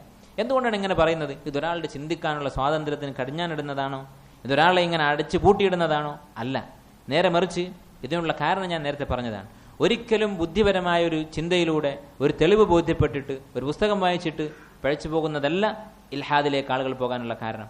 നേരെ മറിച്ച് ഈ പിഴവിൽ, ഈ ദലാലത്തിൽ എത്തിയിട്ടുള്ള ആളുകൾ അവരനുഭവിക്കുന്ന മൃഗീയമായ സ്വാതന്ത്ര്യം, ജന്തുക്കൾ ജീവിക്കുന്നത് പോലെയുള്ള കന്നുകാലികളുടെ തുല്യമായ ജീവിതം, അതിനോട് മനുഷ്യന്റെ മലിനമായിട്ടുള്ള മനസ്സിന് ആകർഷണം തോന്നും. പിന്നെ അവൻ ചിന്തിക്കുകയില്ല, അവൻ്റെ ബുദ്ധി അവൻ ഉപയോഗിക്കുകയില്ല. അതുകൊണ്ടാണ് അങ്ങോട്ട് അടുക്കണ്ട എന്ന് പറയുന്നത്. ഇതെല്ലാ മനുഷ്യരും കൊണ്ടു നടക്കുന്ന ഒരു ആശയം തന്നെയാണ്. അഥവാ വളരെ തരം താഴ്ന്ന ആശയങ്ങൾ, യാതൊരു നിലവാരവുമില്ലാത്ത ആശയങ്ങൾ, അതിനെക്കുറിച്ച് ചിന്തിക്കാതെ ഉപേക്ഷിക്കുകയാണ് എല്ലാ മനുഷ്യരും ചെയ്യാറുള്ളത്. ഏത് മേഖലയിലായാലും. നമ്മളിപ്പോൾ നമ്മുടെ മക്കളെ ഒരു സ്കൂളിൽ ചേർക്കാൻ വേണ്ടി കൊണ്ടുപോവുകയാണ്. നാട്ടിൽ പല സ്കൂളുകളുണ്ട്. നമ്മുടെ ഒരു മകനെ അവന് കണക്ക് പഠിപ്പിക്കണമെന്ന് നമുക്ക് ആഗ്രഹം. അങ്ങനെ നമ്മളൊരു കോളേജ് അന്വേഷിച്ച് കൊണ്ടുപോവുകയാണ്. നാട്ടിൽ പല സ്ഥാപനങ്ങളുണ്ട്. ചിലപ്പോൾ ഒരുപാട് കാലം മാത്സ് പഠിച്ച് പിന്നെ ചിലപ്പോൾ മാനസിക നില തെറ്റിപ്പോയ ചില ആളുകളൊക്കെ നാട്ടിലുണ്ടാകും. അങ്ങനെയുള്ള ഏതെങ്കിലും ഒരാളടുത്ത് നമ്മൾ പറഞ്ഞേക്കോ, നമുക്ക് വ്യക്തമാണ് ഇവൻ്റെ കാര്യം എല്ലാവരും ഏകോപിച്ചിട്ടുണ്ട്, ഇവന് ഭ്രാന്താണ്. അതുപോലെ തന്നെ സമൂഹം അംഗീകരിച്ചിട്ടുള്ള പല കാര്യങ്ങളും വ്യക്തമായ തെളിവില്ലാഞ്ഞിട്ട് കൂടി ഏകദേശം ആളുകളൊക്കെ ഏകോപിച്ചിട്ടുള്ള കാര്യങ്ങൾ, അതിൽ പിന്നെ നമ്മൾ ചകഞ്ഞു നോക്കാറില്ല. ഉദാഹരണത്തിന് എല്ലാ സ്കൂളുകളിലും പഠിപ്പിക്കുന്നത് ഭൂമി ഉരുണ്ടിട്ടാണെന്നാണ്. അള്ളാഹു ആലം, അതിൻ്റെ ഹഖീഖത്ത് നമുക്കറിയില്ല. ചില ഉലമാക്കൾ വിശുദ്ധ ഖുർആന്റെ അടിസ്ഥാനത്തിൽ തന്നെ ഭൂമി ഉരുണ്ടതാണ് എന്നതിന് തെളിവ് ഉന്നയിക്കുന്നുണ്ട്. അതിൽ ഒറ്റപ്പെട്ട ചില ഉലമാക്കൾ എതിരഭിപ്രായം പറയുന്നുണ്ട്. എന്തായിരുന്നാലും ശരി, നമ്മുടെ നാട്ടിലൊക്കെ എല്ലാവരും പഠിപ്പിക്കുന്നതും ഭൂമി ഉരുണ്ടിട്ടാണെന്ന്. ഇത് എതിർക്കുന്ന ചില ആളുകളുണ്ട്. ഭൂമി പരന്നിട്ടാണെന്ന് വാദിക്കുന്ന ശാസ്ത്രജ്ഞന്മാരുണ്ട്. അവരുടെ അടുത്ത് ഒരാളും തങ്ങളുടെ മക്കളെ പറഞ്ഞേക്കൂല പഠിക്കാൻ. കാരണം അവിടെ പോയി പഠിച്ചിട്ട് അവൻ പറയുന്ന ഹക്കായാലും ബാത്തിലായാലും അതുകൊണ്ടൊരു ഉപകാരവും ഈ ദുനിയാവിലില്ല. ഏതെങ്കിലും പരീക്ഷയിൽ ഇവൻ പോയിട്ട് ഇയാളുടെ വാദം എഴുതി വെച്ചാൽ അവൻ പൂജ്യമായിരിക്കും, അവൻ എത്ര ബുദ്ധിയുള്ള കുട്ടിയായാലും. അപ്പോൾ അതുകൊണ്ട് നമ്മൾ എന്ത് ചെയ്യും? അത് പോട്ടെ, ഏതായാലും ഭൂരിപക്ഷം ഇതിൽ വിശ്വസിക്കുന്നില്ല. അപ്പോൾ ഈ ഇൽഹാദ് എന്നുള്ളത്, അള്ളാഹു ഇല്ല എന്നുള്ള ചിന്ത, അത് മുൻഗാമികൾ ഇങ്ങനെ പറയുന്ന വല്ലവരും ഈ ലോകത്തുണ്ടോ എന്ന് ഞങ്ങൾക്കറിയില്ല എന്ന് ഇബ്നു തൈമിയ്യ പറഞ്ഞിട്ടുള്ള ആളുകളാണ്. അഥവാ ഇബ്നു തൈമിയ്യയുടെ കാലത്ത് വരെ 600-700 വർഷം മുമ്പ് വരെ ലോകത്ത് ഇങ്ങനെ ഒരു വർഗ്ഗമുണ്ടോ എന്ന് ഞങ്ങൾക്കറിയില്ല എന്നാണ് പണ്ഡിതന്മാർ പറഞ്ഞിട്ടുള്ളത്. പിന്നെ ഇത് വർദ്ധിക്കാനുള്ള കാരണം എന്താണ്? ഞാൻ പറഞ്ഞല്ലോ, മൃഗങ്ങളെപ്പോലെ ജീവിക്കാനുള്ള ആഗ്രഹം, തുണി ഉടുക്കാതെ തോന്നിയ സ്ത്രീ പുരുഷന്മാരുടെ കൂടെ തോന്നിയതൊക്കെ ചെയ്യാൻ ഇങ്ങനെയുള്ള ആഗ്രഹങ്ങളുമായി നടക്കുന്ന ആളുകൾ, അവരാണ് ഇതിൻ്റെ പുറകെ പോകുന്നത്. അതുകൊണ്ട് തന്നെ ഇതിൻ്റെ ഏറ്റവും നല്ല മരുന്ന് അങ്ങോട്ട് തിരിഞ്ഞു നോക്കാതിരിക്കുക എന്നുള്ളതാണ്. ഇതിൻ്റെ അർത്ഥം ഇതിനുള്ള മറുപടി ഇല്ല എന്നുള്ളതല്ല, ഇവരുടെ വാദങ്ങൾക്ക് മറുപടി ഇല്ല എന്നതല്ല ഇതിൻ്റെ അർത്ഥം. വ്യക്തമായ മറുപടി വിശുദ്ധ ഖുർആനിലും സുന്നത്തിലുമുണ്ട്. വലാ യഅതൂനക ബിമസലിൻ ഇല്ലാ ജിനാക ബിൽ ഹഖ് വഅഹ്സന തഫ്സീറ. ഏതൊരു വാദവുമായി അവർ വരുന്നുവോ, കാഫിറുകൾ ഏതൊരു വാദം ഉന്നയിക്കുന്നുവോ, അതിനെല്ലാമുള്ള വ്യക്തമായ വിശദീകരണം ഈ കിതാബിലുണ്ട് എന്ന് അല്ലാഹു തആല പറഞ്ഞിട്ടുണ്ട്. അത് ദീൻ പഠിച്ച ആളുകൾക്ക് അതറിയാം. പക്ഷേ നമ്മൾ നമ്മുടെ കുട്ടികളെ ഈ ഭ്രാന്തന്റെ അടുത്ത് കണക്ക് പഠിക്കാൻ പറഞ്ഞേക്കാത്തതുപോലെ, അല്ലെങ്കിൽ ഭൂമി പരന്നതാണെന്ന് പറഞ്ഞു നടക്കുന്ന അവന്റെ വാദത്തിൽ ചെറിയ കഴമ്പുണ്ട്, എന്നാൽ പോലും നമ്മൾ തിരിഞ്ഞു നോക്കാറില്ല എന്നതുപോലെ അതിനേക്കാൾ നമുക്ക് പ്രധാനപ്പെട്ടതാണ് ദുനിയാവിൽ എന്തെങ്കിലും ജോലിയോ അല്ലെങ്കിൽ സർട്ടിഫിക്കറ്റോ, അതിനേക്കാൾ വിലപ്പെട്ടതാണ് നമ്മുടെ പരലോകം. അതുകൊണ്ട് ആ ഭാഗത്തേക്ക് തിരിഞ്ഞു നോക്കാതിരിക്കുക. അങ്ങനെയുള്ള ആളുകൾ തിങ്ങി നിറഞ്ഞിട്ടുള്ള സ്ഥാപനങ്ങളിലും കോളേജുകളിലും മറ്റ് സ്ഥലങ്ങളിലും നമ്മുടെ മക്കളെ പറഞ്ഞേക്കാതിരിക്കുക. അങ്ങനെ പോകുന്നുണ്ടെങ്കിൽ അവർക്ക് വ്യക്തമായി പറഞ്ഞു കൊടുക്കുക, ഈ ദലാലത്തിൽ നിന്ന് അകന്നു നിൽക്കാൻ വേണ്ടി. എല്ലാവരോടും വളരെ തുറന്ന് സംസാരിക്കുകയും അവരുടെ വാദങ്ങൾക്കൊക്കെ ചെവി കൊടുക്കുകയും ചെയ്ത് അവസാനം നമ്മൾ ഖേദിക്കേണ്ട അവസ്ഥയുണ്ടാകരുത്. മുസ്ലിമായ പല ആളുകളും ഇസ്ലാമിക സ്ഥാപനങ്ങളിൽ പഠിച്ച് ബിരുദമെടുത്തിട്ട് ഇങ്ങനെയുള്ള ദലാലത്തിലേക്ക് പോയത് നമ്മൾ കാണുന്നുണ്ട്.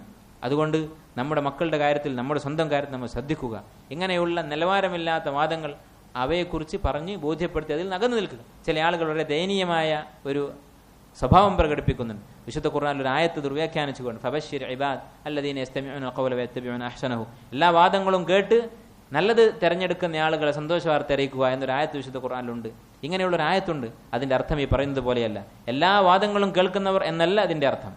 അത് നമുക്കൊക്കെ ഇത്തിഫാഖ് ആയിട്ടുള്ള കാര്യമാണ്. എല്ലാ വാദങ്ങളും കേൾക്കുക എന്ന് പറഞ്ഞാൽ അതിലെല്ലാം ഉൾപ്പെട്ടു. അതിൽ ഈ ശിർക്കും കുഫറും യുക്തിവാദവും മാത്രമല്ല, ഞാൻ നേരത്തെ പറഞ്ഞതുപോലെ ഭൗതികമായ ഭ്രാന്തൻ പ്രത്യയശാസ്ത്രങ്ങളുണ്ട്, അതെല്ലാം ഇതിൽ ഉൾപ്പെട്ടല്ലോ. എല്ലാ വാക്കും എന്ന് പറഞ്ഞാൽ അതൊക്കെ കേൾക്കണം എന്ന് ആരെങ്കിലും പറയുന്നുണ്ടോ? ആരും പറയുന്നില്ല.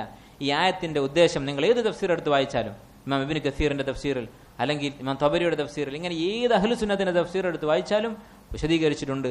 വിശുദ്ധ ഖുർആൻ ശ്രദ്ധിച്ച് കേൾക്കുകയും ഏറ്റവും നല്ല രൂപത്തിൽ അത് പിന്തുടരുകയും ചെയ്യുന്നവരെന്നാണ് ഉദ്ദേശം. അപ്പോൾ ചിലപ്പോൾ ഒരു മറുചോദ്യം ചോദിക്കും, ഖുർആനിൽ നല്ലതും ചീത്തയുണ്ടോ? കേട്ടിട്ട് നല്ലത് തിരഞ്ഞെടുക്കുക എന്ന് പറഞ്ഞാൽ ഖുർആനിൽ ചീത്തയുണ്ടോ? ഖുർആനിൽ ചീത്തയില്ല, പക്ഷെ ഖുർആനിൽ നല്ലതും അതിനേക്കാൾ നല്ലതുമുണ്ട്. ചില കാര്യങ്ങൾ ഖുർആൻ പഠിപ്പിക്കുന്നത് നല്ലതാണ്, മറ്റു ചിലത് അതിനേക്കാൾ നല്ലതാണ്. ഉദാഹരണത്തിന് പ്രതികാരവും വിട്ടുവീഴ്ചയും. ഒരാൾ ഇങ്ങോട്ട് അടിച്ചാൽ തിരിച്ചടിക്കാൻ ഖുർആൻ പഠിപ്പിക്കുന്നുണ്ട്, വിട്ടുവീഴ്ച ചെയ്യാനും പഠിപ്പിക്കുന്നുണ്ട്. തിരിച്ചടിക്കുക എന്നുള്ളത് നല്ലതാണ്, വിട്ടുവീഴ്ച എന്നുള്ളത് അതിനേക്കാൾ നല്ലതാണ്. അതാണ് ഇവിടെ ഉദ്ദേശിക്കുന്നത്. വയത്തബിഊന അഹ്സനഹു. ഖുർആനിൽ ഹസനും അഹ്സനുമുണ്ട്. ഖുർആനിൽ ചീത്ത എന്ന് പറയാനൊന്നുമില്ല. ഹസനായിട്ടുള്ള കാര്യങ്ങളുണ്ട്, അഹ്സനായിട്ടുള്ള കാര്യങ്ങളുണ്ട്. അപ്പോൾ ഖുർആൻ ശ്രദ്ധിച്ച് കേട്ടിട്ട് അതിൽ അഹ്സനായത് പിന്തുടരുക എന്നാണ്, ഏറ്റവും നല്ലത് പിന്തുടരുക എന്നതാണ് ഈ ആയത്തിന്റെ അർത്ഥം. അപ്പോൾ ഈ ആയത്ത് കേട്ടിട്ട് അങ്ങനെ ദലാലത്തിലേക്ക് പോകേണ്ട ആവശ്യമില്ല. ഇതിനങ്ങനെ ഒരു അർത്ഥം ഇല്ല. ഇത് പല സഹോദരങ്ങളുടെയും അവസ്ഥ കണ്ട് വിഷമം കൊണ്ട് പറയുന്നതാണ്. അല്ലാഹു സുബ്ഹാനഹു വ തആല നമ്മെ എല്ലാവരെയും അവന്റെ ദീനിൽ, തൗഹീദിൽ ഉറപ്പിച്ചു നിർത്തുമാറാകട്ടെ. അതുപോലെ തന്നെ സഹോദരങ്ങളെ, ഇവിടെ ഈ മസ്ജിദിൽ ദീനി പഠനത്തിന് വേണ്ടി ഒരു അവസരം പുതുതായി തുടങ്ങുന്നുണ്ട്. ഇതുപോലെ ഇപ്പോൾ എല്ലാ വെള്ളിയാഴ്ചയും നിങ്ങളിവിടെ കൂടുന്നത് പോലെ ബാക്കിയുള്ള ദിവസങ്ങൾ തിങ്കളാഴ്ച മുതൽ വ്യാഴാഴ്ച വരെ എല്ലാ ദിവസവും മഗ്രിബിന് ശേഷം ഈ പരിസരത്ത് താമസിക്കുന്ന ആളുകൾക്ക് ഇവിടെ വന്ന് പഠിക്കാനുള്ള അവസരമുണ്ട്. തിങ്കളാഴ്ച അഖീദയും, ചൊവ്വാഴ്ച അറബി ഭാഷയും, ബുധനാഴ്ച ഫിഖ്ഹ്, വ്യാഴാഴ്ച തഫ്സീർ, ഇങ്ങനെ ആഴ്ചയിൽ 4 ദിവസം ദീന് പഠിക്കാനുള്ള അവസരം ഇവിടെയുണ്ട്. അത് നിങ്ങൾ ഉപയോഗപ്പെടുത്തുക. സ്ത്രീകൾക്ക് ഇപ്പോൾ ഇവിടെ സൗകര്യമില്ല, പുരുഷന്മാർക്കാണ്. എല്ലാ പ്രായത്തിലുമുള്ള ചെറിയ കുട്ടികളാണെങ്കിലും വയസ്സായ ആളുകളാണെങ്കിലും എല്ലാവർക്കും ഒന്നിച്ച് ഇവിടെ പഠിക്കാനുള്ള അവസരമുണ്ടായിരിക്കും. എല്ലാവരുടെയും അവസ്ഥ അനുസരിച്ച്, അവരുടെ അറിവിനനുസരിച്ച് ക്ലാസ്സുകൾ തിരിച്ചിട്ടായിരിക്കും ക്ലാസ് ഉണ്ടാവുക. അല്ലാഹു സുബ്ഹാനഹു വ തആല നമുക്കെല്ലാം അവൻ്റെ ദീനിൻ്റെ ഇൽമ്, ഉപകാരപ്രദമായ ഇൽമ്, പരലോകത്ത് ഉപകാരമുണ്ടാകുന്ന അറിവ് വർദ്ധിപ്പിച്ചു തരുമാറാകട്ടെ. അവൻ്റെ കിതാബും റസൂലിൻ്റെ സുന്നത്തും ഇത്തിബാ ചെയ്യാൻ, തൗഹീദിൽ അടിയുറച്ചു നിൽക്കാൻ, തൗഹീദ് തഹ്ഖീഖ് ചെയ്യാൻ നമുക്കെല്ലാവർക്കും അല്ലാഹു തൗഫീഖ് ചെയ്യുമാറാകട്ടെ. ربنا آتنا في الدنيا حسنة وفي الآخرة حسنة وقنا عذاب النار. اللهم أعز الإسلام والمسلمين وأذل الشرك والمشركين. سبحانك اللهم وبحمدك أشهد أن لا إله إلا أنت أستغفرك وأتوب إليك.